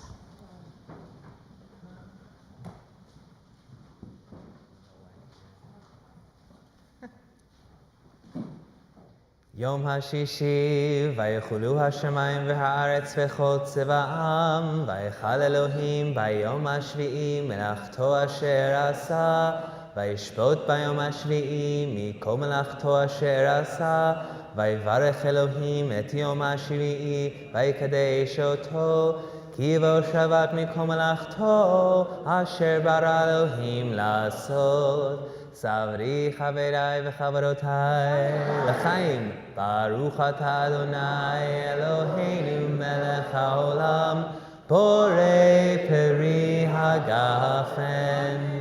ברוך אתה אדוני אלוהינו מלך העולם, אשר קישרנו במצוותיו ורצה בנו, ושבת קודשו באהבה וברצון הנחיל לנו, זיכרון למעשה בראשית, כי הוא יום תחילה למקראי קודש, זכר ליציאת מצרים,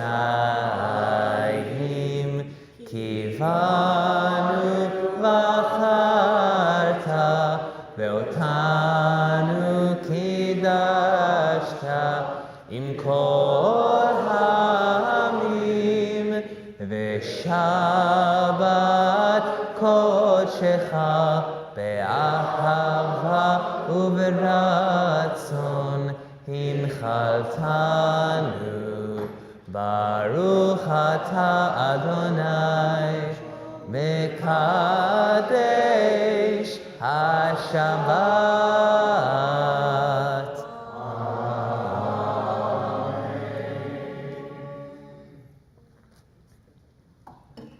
Okay, I'd like to invite our 2 Cooper Burger Master Rabbinical interns to hold the chalot.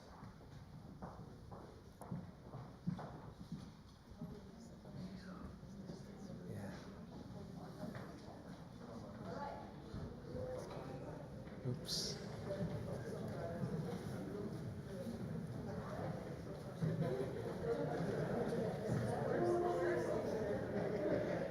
Baruch atah Adonai Eloheinu melech haolam, hamotzi lechem min haaretz. Amen.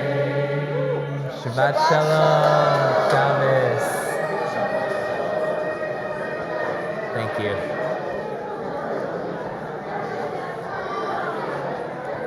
Amazing. No, you are.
Okay, hello, we're back to the online. Jason, do we have people? Sharon, do we have people online? So maybe every so often, if you want to interrupt Sharon and let us know if there's a question, you can share it so that we can get. So Randy's going to join me, and we're going to start by just opening it up and ask for responses. So this is masked only, folks, and this is mask optional, okay? Any responses, feedback, comments, questions? Let's open it up. I'm going to ask, Jason, do we need to use a microphone for the live stream to hear, right? So I think Jason's going to get another, for right now, I'm going to repeat the question, but he's going to bring another microphone so we're not. Okay, hand up. Was that you, Liz? No. Suzanne. Behind Liz. I knew I saw a hand over in this area. A lesbian lawyer hand. We're all sort of fungible. Yeah. So I mean, the comment is thank you. Thank you for everything. Yeah, we do. Thank you. I'll be Oprah for those old people. Still talking.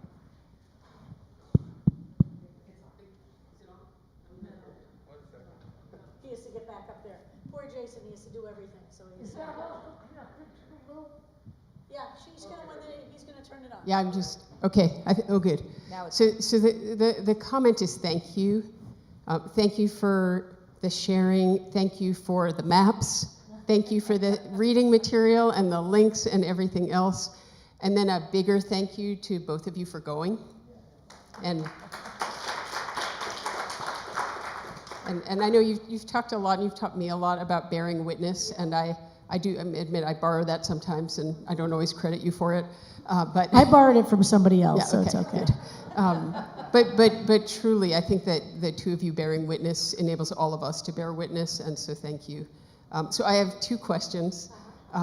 One is, like, for example, the third grade teachers you were talking to, like, are they teaching academics, and how's that going for them? And then a broader question, which is for both of you, in addition to people saying they wanted peace, did they talk about hope for the future? Are they pessimistic, optimistic, somewhere in the middle? And if you could just share a little bit about what they are imagining their future will hold. And if you want to also, if Randy, if you want to say anything, as a little introduction to what your experience was, and then talk about that, that'd be great. So,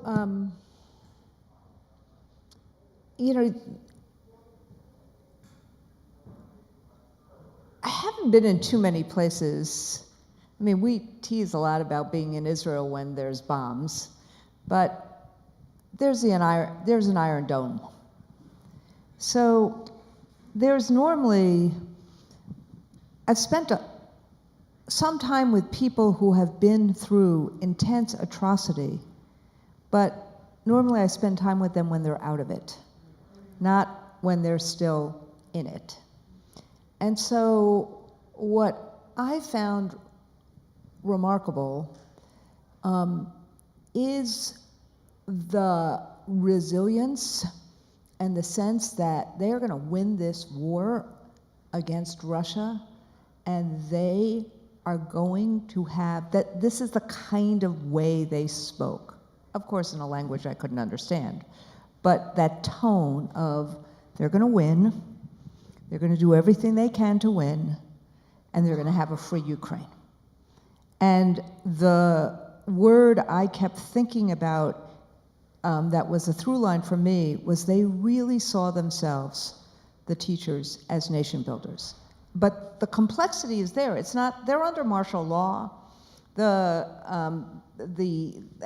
is a very bad labor law right now that they're fighting that may acquire and take over some of the buildings that the unions have. So it's not as if it's sweetness in life in any way, form, or manner. The parliament is very conservative. Zelensky's government is very conservative. But they are really trying to both connect, like the teacher that Sharon was talking about in Poland, but also really teach basic fundamental principles. And we heard a lot about how Russia in the occupied areas, or the areas as they called that were de-occupied, how they immediately tried to change textbooks to make them Russian-centric and get rid of all the Ukrainian. I mean, the atrocities we heard about were many, including how the Russians took, Ukrainians very much focus on education, and it is a very technologically savvy country. So everybody has everything. But the Russians are very much attempting to just eviscerate any kind of Ukrainian history. The question about hope, this is what I have found about human beings in general. The ones who are engaged in fighting are very hopeful and full of resilience. The ones who are sitting back and complaining are the ones who are depressed and full of despair. It's true also in Israel, for instance, in Palestinian and Israeli conflict issues. The people inside the conflict who are really trying to make things better are very inspiring people. The kvetchers are the people who are, like us, who are sitting on the outside feeling full of despair. There's nothing that fights despair more than engaging in trying to make something better. And that's what they're all engaged in right now. So, they're very, and as Randy said, the current political situation in Ukraine is very complicated. Ukraine is a country that had terrible corruption before. And if you watch Zelensky's show, which is on Netflix, that made him famous, it's all about their fighting corruption. And it's by the way, it is on Netflix, the first season of his show, which made him a national figure in Ukraine. And as Randy said, Zelensky didn't know anything about forming a government, and the person he made Secretary of Labor is anti-union. So within the country, so you have to both kind of fight the issues that we're all familiar with. Governments are not perfect, and Zelensky's government is not a perfect government, and far from it. He didn't know anything about being in political life, and basically, as somebody said to us, he said, who wants to be on my team, basically, and he put everybody in his government who wanted to be in his team, and that included a lot of right-wing libertarians. And they want to see a Ukraine, and now there's a fight within Ukraine for what the future of Ukraine will be when it's free. And the people we met with, teachers, are obviously on this one side of that, but they're very much engaged, very, full of despair about what the fighting is doing, and the death is very clear and obvious, and the atrocities are horrific, and everybody knows somebody who's in the army, who's dead, who's been in that eastern region, that whole red area. And by the way, the program also has a bunch of resources and things as well. Everybody knows people, even if they're from Lviv and have never been to the east. And Lviv is now full of refugees. So I would say people were very, very hopeful. And they can't lose. It's like they're in a position of the Russian soldiers are not interested in being there, but the Ukrainian soldiers, and that motivation is pretty strong. But it really depends on America and EU, let's face it. That's ultimately. And they were teasing about how every elderly grandma now knows missile systems. Yeah, everybody knows. Everybody knows the drones, everybody knows missile systems, yeah. And everyone said to us, get America to give us more missile systems. There's no question there. Noemi? Continuing the lesbian lawyer section here. In the context of tonight, when they looked at you, did they ask, where are you? What can we, the world outside of Ukraine, do for them? Well, so for me, part of the IECA to me was that I feel like I need to teach about this. Part of it is I realized how little I understood the map before I went. I know the map of the Pale of Settlement very well. I don't really know the map of contemporary Ukraine. And part of what I feel like the IECA for me, I'm a rabbi of a synagogue that has a lot of people, so one thing I can do is I can teach about it so more people understand. And tonight was like a superficial beginning. There's a lot more to learn and to understand. And if anybody is inclined, Tim Snyder's class, which I'm listening to now, is brilliant. As I said, he's a professor at Yale, and right now he's teaching a whole class on the history of Ukraine. And we're just up to the Habsburgs, and we're at lecture 12. And they've made them free.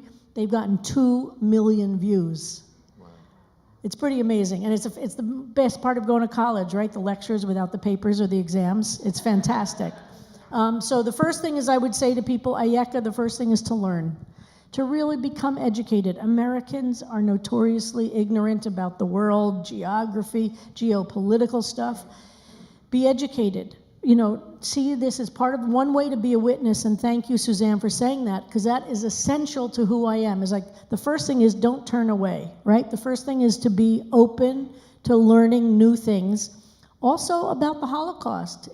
We can't just pretend this is a Ukraine that doesn't have all that history. That history is a part of who Ukraine is.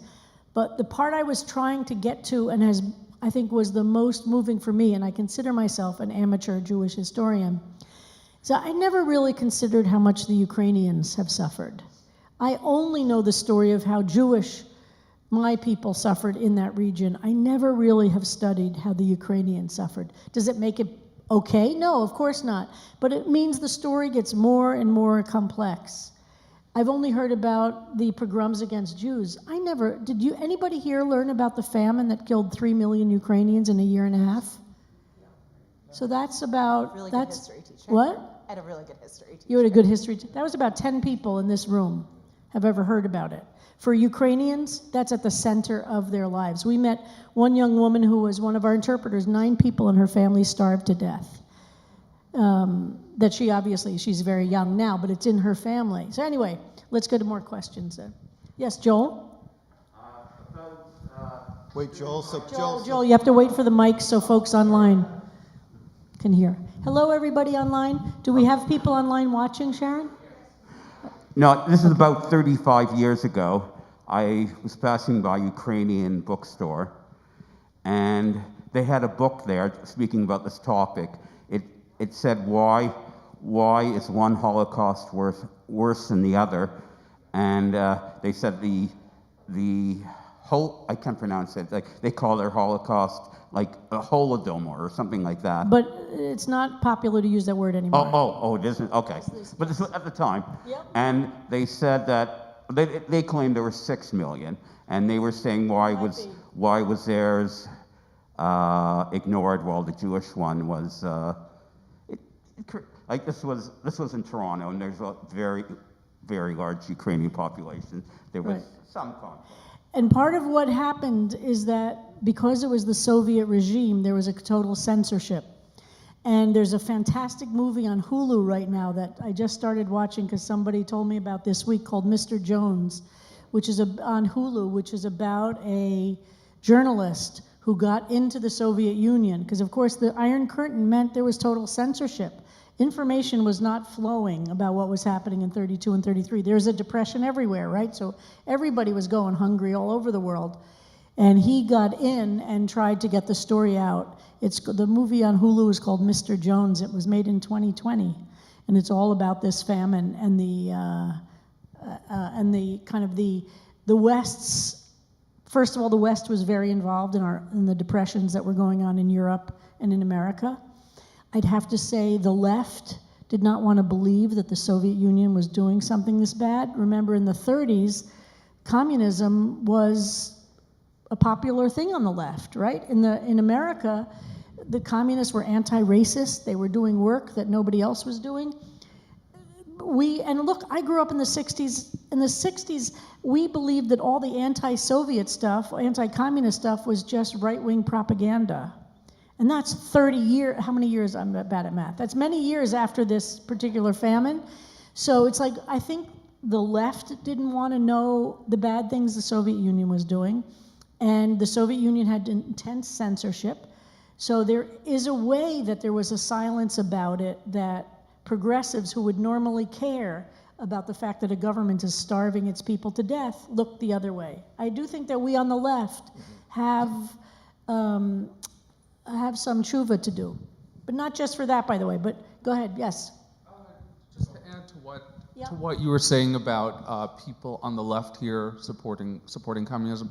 I understand that a lot of Jews, a lot of Yiddish speakers, or people involved in the Yiddish-speaking world were very left-leaning, and some of them were communist and Soviet sympathizers. Absolutely. But then you had a time when Jews were trying to escape the Soviet Union. So when did things change? I know there was a time when there was a lot of denial about Stalin too. So what was it in the 50s, the 60s? Right. So that's a fantastic question. So first of all, so if we imagine before the Russian Revolution, there were the Mensheviks and the Bolsheviks, right? The two big parties that supported revolution against the Tsarist Russia.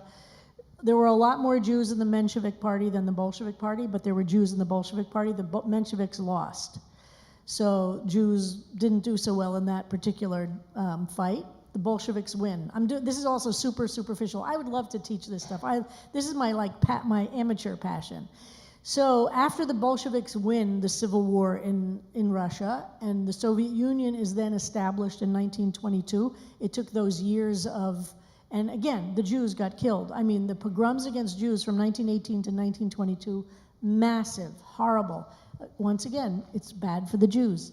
But then there were a lot of Jews who were very sympathetic to the Bolshevik revolution, to then the Communist Party. Many Jews were active in the Communist Party and were anti-religion. So the Soviet regime of the 1920s, its language, or what do you say? Kind of what's that phrase? It's the way it described it was that Jews who were not religious and only spoke Yiddish were okay. Judaism, which was any religion was not okay because they were against all religion. So they said if you were Yiddish-speaking, anti-religion, you could live in the Soviet Union, and many Soviet Jews embraced that.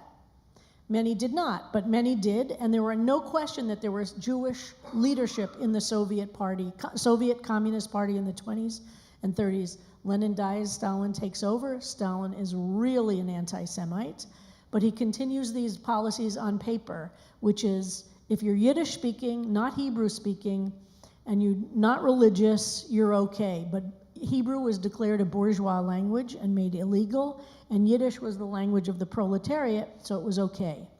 And I think some of you might have heard, I've even talked about that the Hebrew words that are spelled, the orthography of Hebrew words in Yiddish are spelled according to the Hebrew orthography, and all other words in Yiddish are spelled phonetically. So if the word is Slavic or Germanic in origin, it's spelled phonetically in Yiddish, but if it's Hebrew, it's spelled according to the Hebrew word. So the word like Sefer, it's a book, is spelled not phonetically, it's spelled according to its Hebrew spelling. In a Yiddish book, the word Sefer has to be spelled phonetically by law I think that law was passed in the late 20s. So for those of you who are Hebrew readers, so it would be Samech, Ayin, which is an eh sound in Yiddish, Sefer, Pei, Ayin, Resh, Sefer. So the Ayin would be inserted as the vowel. So Noemi, look at that. Now you understand what I'm talking about, huh? See all that Hebrew at CBSE is a good thing. Anyway, so that is how crazy it went. No Russian communist knew that about Yiddish. Who knew that even? It had to be Jews who, right? It's like they didn't know how the orthography of Yiddish. So it was Jews who instituted all of that. Then zoom up to World War II. Jews are seen, so in communist Russia under Stalin, Jews are very badly treated, but some of them are still part of the communist elite. World War II comes around, all of a sudden the Nazis are bad, we need the Jews to tell the world and to organize anti-Nazis, and they form the Jewish Anti-Fascist Committee in 1940. And that becomes, now we're all fighting the Nazis, we're not just killing the Jews. So the Jewish Anti-Fascist Committee exists all of the war, and Jews are no longer targeted. 45 comes around, Nazis are defeated, Jews start to be targeted again. Stalin dies in 52 or 53, I don't remember what year. What? 53. So until Stalin dies, it's terrible for Jews. And then even after, and I mean as in executions, and sent to gulags.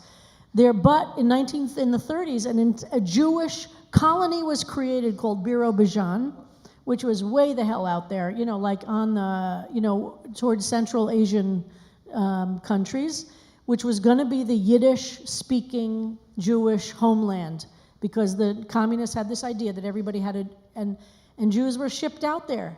And there was Yiddish culture, camps, newspapers, schools, theater. But guess what? Jews didn't want to live in Birobijan, but some did move there. The real communists did move there. And I have a book that was actually published in the publishing house in Birobijan. So then the 50s and 60s, Jews are very badly, after Stalin dies, the Jews are very badly treated in quotas, social discrimination, not being executed. The execution stuff pretty much stops when Stalin dies. But Jews still can't go to universities. They still can't, different professions are pretty much forbidden. And there are quotas in all different kinds of ways. And that goes on from the 50s and the 60s, the 70s.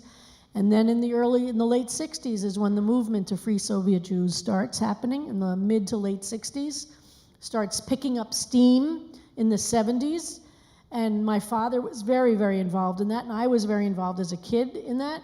And it turns out David Wine, we're sitting in his sanctuary, his father was a really big person in the Free Soviet Jewry movement and knew my father. So David and I always joke that we've recreated. My father was the Jewish professional, and David Wine's father was the lay leader, and now I'm the Jewish professional, and David's the lay leader. So we like that. But the Free Soviet Jewry movement then had an incredible impact, and Frank Lautenberg, the senator from New Jersey, right? He's from New Jersey. Wrote of one of the most important bills that made Soviet Jews be able to be expedited and leave. And the Soviet Union was starting to loosen its grip, and there were two huge waves of allowing Soviet Jews to leave. But if you talk to any of them, many are CBST members now, it was very rough. They had to leave behind everything, all their material, tremendous discrimination. And most of them left because their children would have no future in the Soviet Union of that time. They weren't really afraid of executions, but there were no economic opportunities, and they couldn't go to high-level academic institutions.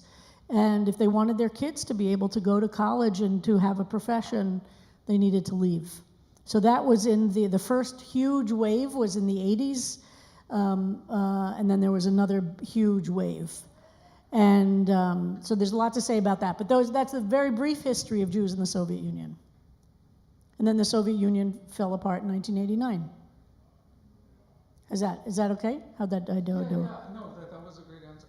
But I was actually asking more about. Sorry, I should have rephrased what I was saying. Oops. No.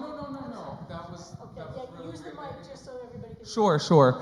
I meant to ask more about the Jewish intellectuals here, and I should have. You mean here in America? I should have specified it. I'm sorry. I meant the Yiddish-speaking community here, the Jewish intellectuals. A lot of them here were just like their Soviet counterparts, were fairly left-wing. They had socialist or communist inclinations. Some of them, I was just reading something about how most of them at a certain period of time gave up on idealizing Stalin, even though some. But when did things here change? Well, that's a more complicated question, because that's like in general, how did communism, so, with Khrushchev in what was that year, 56? Was that the big year of what? Yeah. 1956 was the big speech where he took responsibility for some of the evils of communism. That was a big change. And then a lot of those early communists, from City College became the neocons, the Jewish neocons. They were so disillusioned. This is a whole other story. They were so disillusioned when they realized what the Soviet Union was actually, that they became the neocons that formed Jewish, which we now have in the world of Jewish conservative. A lot of the early Jewish neocons had been communist sympathizers or even in the party. And they were so disillusioned, they kind of went, whoop. Yeah, so let's have another question. It's a complicated economic question too, in the labor movement and all sorts of other movements. Yeah. Jessica's been waiting. Sorry, yes. First of all, thank you both so much for going and coming back and being able to tell all of us your stories and what you saw and thinking about your trip. I mean, this is brave on a whole different level of what I think most of us do in our day-to-day life. And I would love to hear how you make the decision to go, how you balance fear with, I'm gonna fly into a war zone and go sit with third grade teachers and come back and be able to tell our community about it and make a difference. What does that look like for you in this instance and in your day-to-day activism?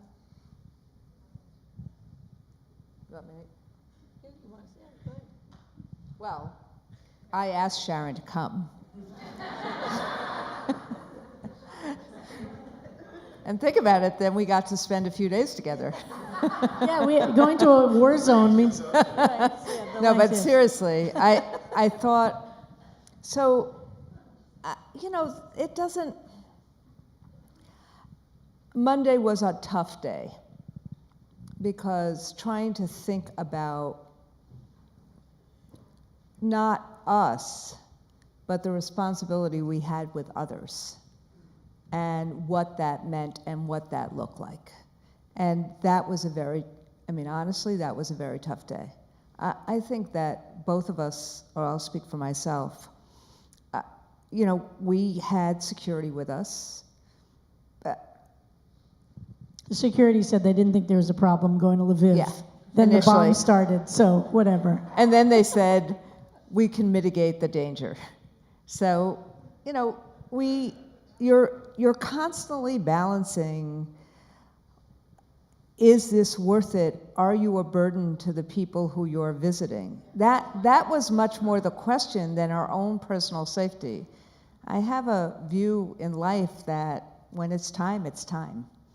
And it's just a matter of, were we a burden? And what about everybody else who was with us?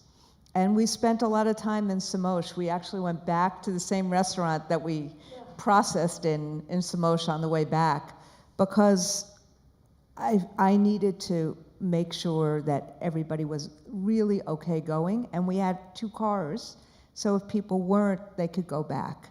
And it was, but I think there was only one moment when we were there. There were 2 moments. One, when we drove in and everything was dark in this city. Everything was dark. And the road driving up to the city, everything was dark. It was just the whole, it was. So that was a moment of just thinking about that. And then there was a second moment where we had gotten some notice, and some of it was just a failure to communicate effectively. But we were sitting in the bar, and we were on Monday night, because, you know, when all else fails, just drink. I'm teasing. But it was, and one of our security folks says, well, in 45 minutes, the bombs are going to start. But that's not what he meant. He meant the bomb alarms. They had gotten some chatter about the alarms.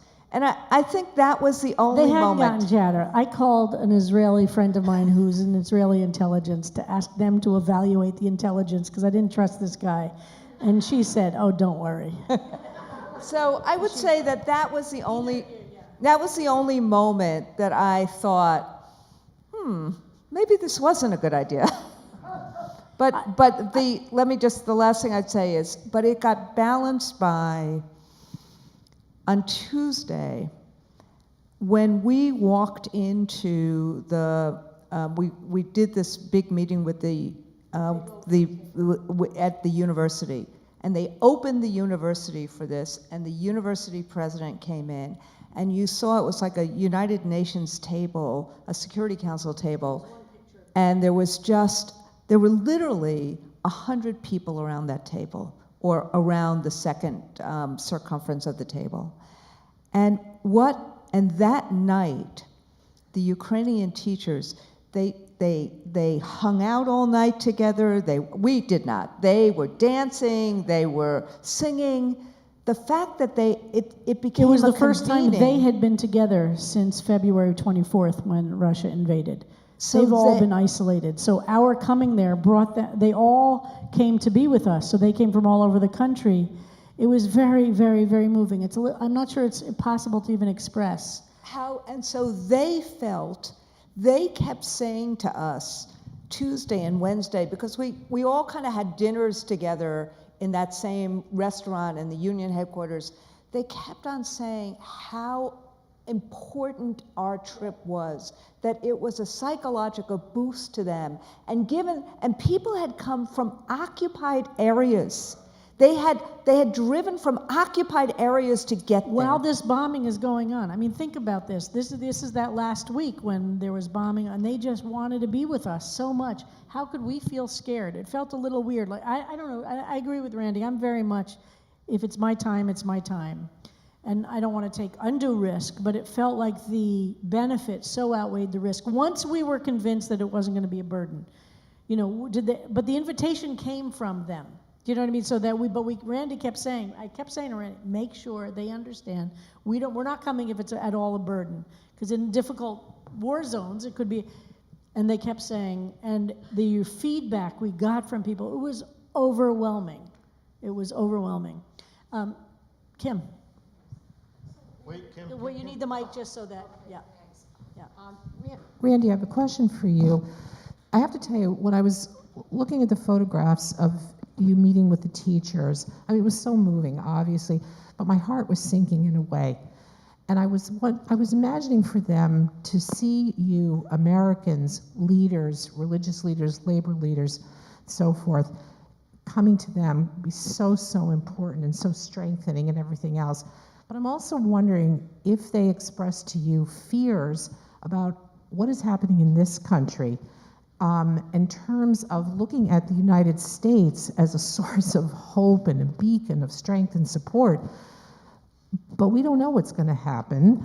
And we now have Republicans who are saying that if the Republicans retake the House, they're going to say that's it for support for Ukraine and we're done.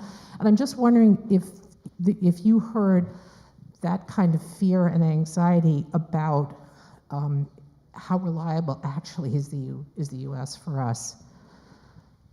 Look, I think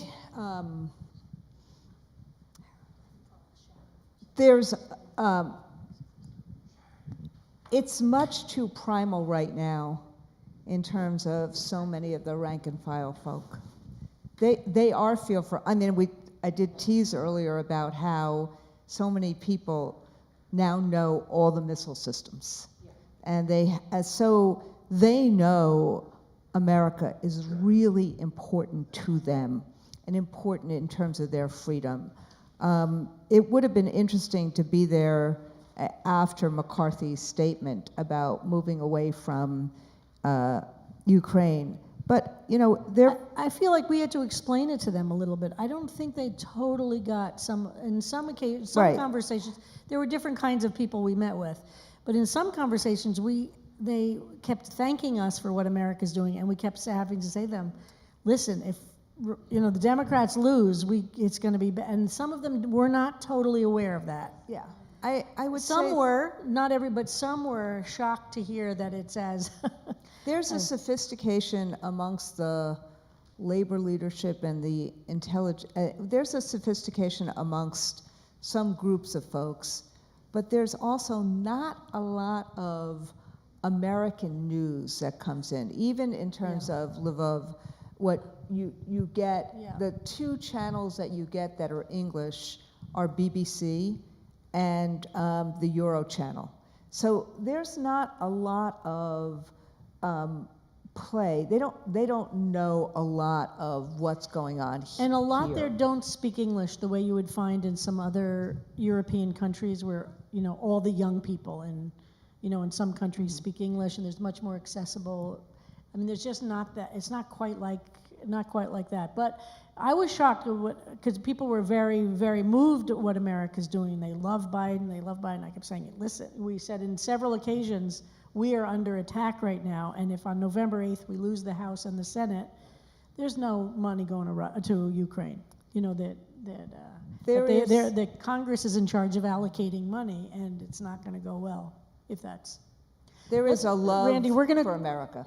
Oh, Sharon, and are there questions you want to pass to us from the online? Yes, I have two questions, but first, as an educator, I want to thank you and Randy very much for what you did last week and for what you always do. As I looked at the slides, all I could think was, this is what teachers do. We do this here, we do this everywhere around the world, so thank you from my heart. I have a question from Jorge, our good friend Jorge. He says he would like to ask Rabbi Kleinbaum what it is for her to return to Poland and face Holocaust memory, especially in these challenging circumstances, and what did you discover or learn this time that you hadn't considered before? So as I said, I feel like going to Europe is really important in a way that I never really got before that. And as I said, I had a thing of never going to Poland, never going to Germany, having this I grew up with very much the thing. And now I feel it's part of my life's work to go to bring as many people as I can. There is nothing like actually being there, both in terms of the incredible rich history that Jews have from that region, and you can't appreciate it also without knowing it, and also with the atrocities I feel like it serves my need to witness. If there's nothing else I can do, witnessing and not turning away and learning the details of what happened is really important to me. And it continues to feed my commitment to my vision of social justice. It doesn't undermine that, but I think we're losing that. People aren't as interested in it, or the word Holocaust makes people glaze over. That's ridiculous. We have to continue to study it, to learn it, to be present, to recite Tehillim El Malays, to really be present for that. I really believe that. I think the piece of history that I'm learning more and more now, having read this book by Tim Snyder, which I mentioned and now really do, is to really appreciate that for Americans, the war ended in 1945. That is not true for anybody who lived behind the Iron Curtain. And we think about Jewish life as being freed as of 1945. If you were a Jew in Poland or in Russia or Czechoslovakia from 1945 to 1989, you were completely separated from Jewish life. There was no Jewish life, and you couldn't actively pursue Jewish life. And a Jewish identity was a source of danger. That was from 45 to 89. And we in America, I think, do not appreciate that. We think the war was over in 1945 and Jews were free. That's just not true. And you don't really understand or appreciate that until you're there in a way. I feel, for me, I don't mean you, I didn't really deeply understand and appreciate that.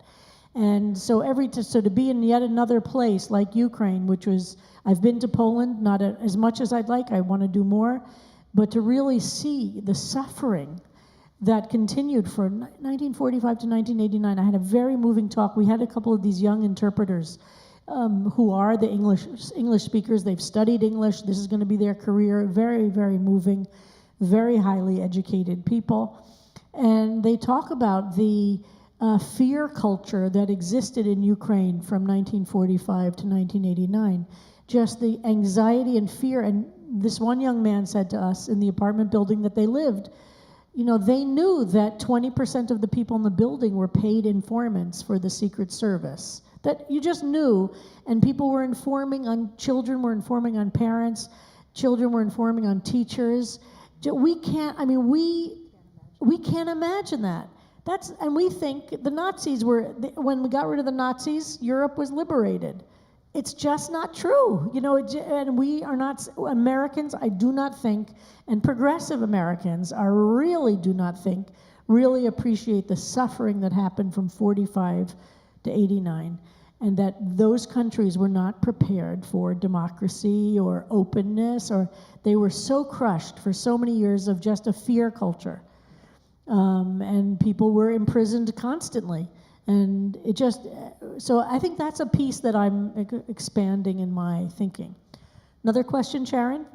Yes, this question's from Nolan Hill. I'd like to ask the rabbi what she thinks about the links between the timing of the war and our midterm elections. The timing of the war and our midterm elections, I guess. Yes, that's what she said. I don't know. That's a good question. I think I don't know. Putin thought he was going to win in 3 days. Yeah, I agree So with Randy. I think that the don't- Russians thought it was going to be over quickly. Yeah, but I do think the Russians. I mean, this access of OPEC and Iran and the Russians right now, and the issue around the oil. That was time for the election. Lewis. I'm asking you this in your role as a rabbi. You said earlier this evening how God said to us as human beings, where are you?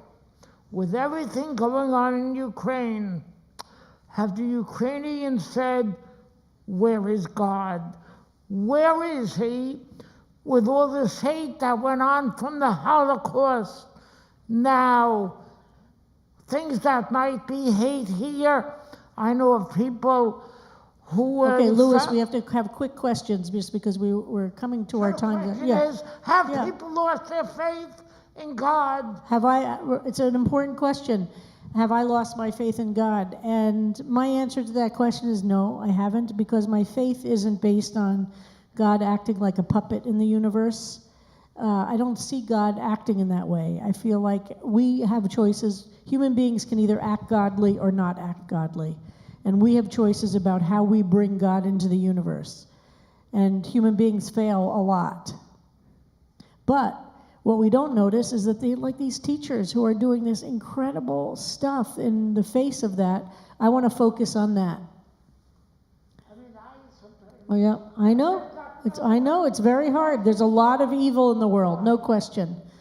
Okay, another lesbian lawyer has her hand up. The question is, can you really tell the difference among us, right? Exactly. But that actually, in some ways, is a perfect lead into my question. Which, Yeah, okay, a little sorry. closer, yeah. You can keep the mask No, on. it's You okay. just have to have the... It's a perfect lead into my question in a lot of ways, which is, Randy, obviously you're out. People know. But what is it like to be openly gay in this context where obviously gay is not the major thing on people's minds these days, but, you know, it's not for nothing. So I'm just wondering if there is anything about that you guys were dealing with there. It's a very traditional society. The Catholic Church is very big, not just the East, which that was interesting for me too. That's a whole other issue, is Christianity in Ukraine was more complicated than I thought. I had very simplistic ideas about it being the Eastern, there's a very big Armenian church there from history, so that I love that. We went to an amazing Armenian church that is from 1300s. I mean, Lviv is an old city, so I love that stuff. But we were totally out together. I mean, we were introduced ourselves as being together. So I think we did our job of kind of pushing the envelope a little bit. We didn't make it the point of our discussions with people, but it was totally obvious that we were together, and Randy introduced me as her wife to anybody that we were meeting. So I think probably it freaked some people out, but it didn't freak everybody out. And in Poland, Poland is really right-wing, and this is a very big issue. I think in Ukraine, this is not a huge top-of-the-line issue right now, because they're in a survival mode. Although they do in Ukraine. I mean, it's very traditional. And you could see some body language when I introduced Sharon as a rabbi and my partner. Right. And wife sometimes. I use wife sometimes, I use partner sometimes. But in the Ukrainian army, there is a gay brigade where they are wearing a rainbow flag with the Ukrainian flag. Yeah. And people and there's are... a way actually to contribute to that. Yes, Yeah. I mean, but in Poland, one of the things they specifically wanted me to talk about on Teacher Day, which is part of the reason the trip was aligned at the time it was. And we are, I mean, Sharon explained it in her drash, but we are very close to the Polish Teachers Union. It is the largest teachers union in Europe, and there's just a very we have a very Randy long-term could give an relationship. amazing talk about the international world of teachers' unions. It's such a fascinating, that's a whole other topic. But. So they really wanted me to be there for and talk about in their education. They had a week of protest, and they wanted me to talk about LGBTQ issues. And what was interesting is that all of a sudden the former prime minister came at the same exact time, but they still worked it out. So there were, as you saw from the pictures, the leader of the teachers who is fighting the LGBT issues. He and several others were there on the panel with me, and it was freaking courageous of them, because their pictures It's are easy all for us, you know, we're across the, I mean, the fact that they were all out there, and they wanted, the teachers union wanted me as a lesbian to be out there talking about it. And afterwards, the head of the teachers union was he Ted in Warsaw or all of Poland? Slavomir. So he's the head of the teachers union of all of Poland. We sat with him afterwards, and he said, I'm so glad you did this. We're really pushing on the LGBT stuff in Poland now. But the Catholic Church, especially outside of Warsaw and outside of the big cities, it's really dominant, and the right-wing government is really anti-abortion and anti-gay. I mean, that's their, and they've really totally changed. For a while, Poland was opening up and doing some very progressive things. It's now like Hungary. Poland is now very, very similar to Hungary. Yes. And we'll just do a couple more minutes. Thank you all, your indulgence. I'm Barry Rand, I'm a new member. You have to leave your mask on. You're in the mask section, so you can't take your mask off. Sorry, yeah. No. If you're sitting there, you've got to wear your mask. If you want to move over there, you can take your mask off. Okay, just hold it up to the... Okay, so my question is, so first of all, I'm not a lesbian lawyer, I'm not a cantor. You're a what? I'm not a cantor. You're not a cancer or a lesbian lawyer. Okay, that eliminates 90%. But I'm interested in your experience there in terms of your feelings about Ukrainians. Because I'm of a certain generation post-war that felt that the Ukrainians were collaborators, at least a certain group of Ukrainians, like a certain group of Hungarians, were collaborators with the Nazis. Absolutely. And I'm also... Polish too, but... Yeah. Post-war, I was in Kiev when it was called Kiev, and it was part of the Soviet Union in 1985. I went to Babi Yar, not a word about Jews. And of course, they considered it a province of the Soviet Union. So let me answer to that, and we're going to just take one or two more. Thank you so much. So first of all, what you talk about Babi Yar is exactly what I'm talking about the Soviet Union. For the time from 45 to 89, Babi Yar was not acknowledged as a mass execution site for Jews, but just of people. And that was that is an expression of the Soviet communist anti-Jewish. Judaism was erased in Soviet countries. So that's an example of that. Now Babi Yar does have acknowledgement of the Jewish death. This is a really complicated question. How do we as Jews deal with Europeans, in which many Europeans were collaborators and active collaborators and very enthusiastic collaborators with the Nazis? Is anybody listening to Rachel Maddow's new podcast, Ultra? It's amazing. Anyway, she talks about these fascists in America in 1940. I mean, part of what I challenge myself, because I am similarly of this generation which grew up this way and very much don't buy a German product, don't drive a German car, don't go to Poland, etc. So what I'm trying to do is learn more and more and more, and that's what I meant about the current scholarship that's coming out of these places. So I'll say this is complicated. Yes, there were, what I want to know is what am I going to do with that knowledge exactly? So part of what I do with that knowledge is, as people who have heard me talk about this for years, the best response to anti-Semitism is to be more Jewish. That is the best response to fascist anti-Semites who want to kill our people.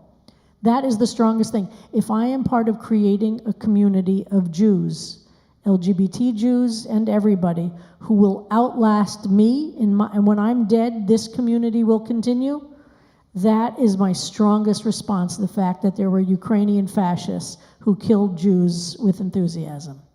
So that's one piece, is that that's how and that I live my life Jewishly, I study Jewish things, I eat Jewish food, whatever it is that is more and more deeply Jewish, every time I do that, I'm dancing on Hitler's grave, right? That is the old. So then that's a question, okay, what do you do about these grandchildren of Nazi collaborators? So first of all, I'm learning a lot about Ukrainian suffering. Why were Ukrainians, in particular, even open to Nazis?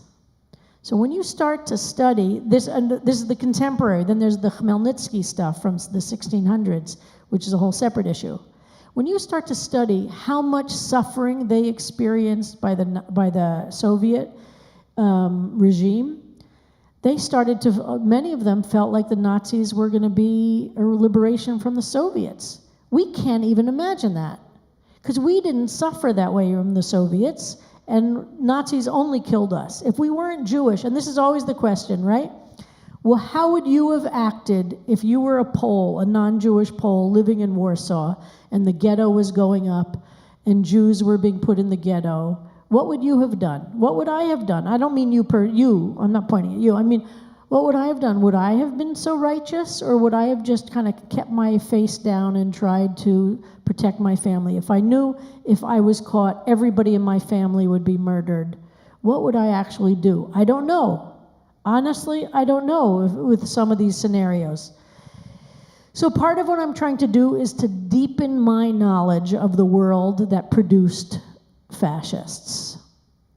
And one of the things that we're learning too easily here in America is that people are very easily manipulated to become monsters. Can you imagine it happening now in America, that mobs start attacking women who have an abortion? I don't think it's so. Or mobs start attacking. We just had a governor of a state of Florida say that a teacher will be fired if they teach anything positive about LGBT. That just happened this week in this country. So what starts to happen? We're going to start to see mobs here. I think part of the issue that I have to confront about myself is the idea that the Ukrainians, the Polish, they were all somehow a different human being that are somehow monsters that I don't have to deal with myself. I don't forgive them. It's not up to me to forgive anybody who was a Nazi collaborator. But I want to get more deeply into it because I want to change it from happening, and I want to make sure I don't ever act that way. But what is it exactly that makes people do things like that? Look around America today. What's about to start happening here? What's already happening here? So I don't know where the line is drawn, and that's what I want to know more about. And it's horrifying, but I'm not like the progressive world, which says don't talk more about the Holocaust. There's a whole part of the progressive world which is we're done talking about the Holocaust. Believe me, I dive deep into it all the time. If I could take a CBST trip to every concentration camp in Europe, I would. We've so far done 2. So I do believe in really, really, really witnessing it. But I want to understand it more and more and more and more. I want to be able to condemn it. But like, for instance, there's this group now, this Ukrainian Jewish Encounter group that's really trying to approach it with honest history. The Ukrainians taking responsibility for what happened and trying to develop a joint effort in that way. And that's inspiring to me.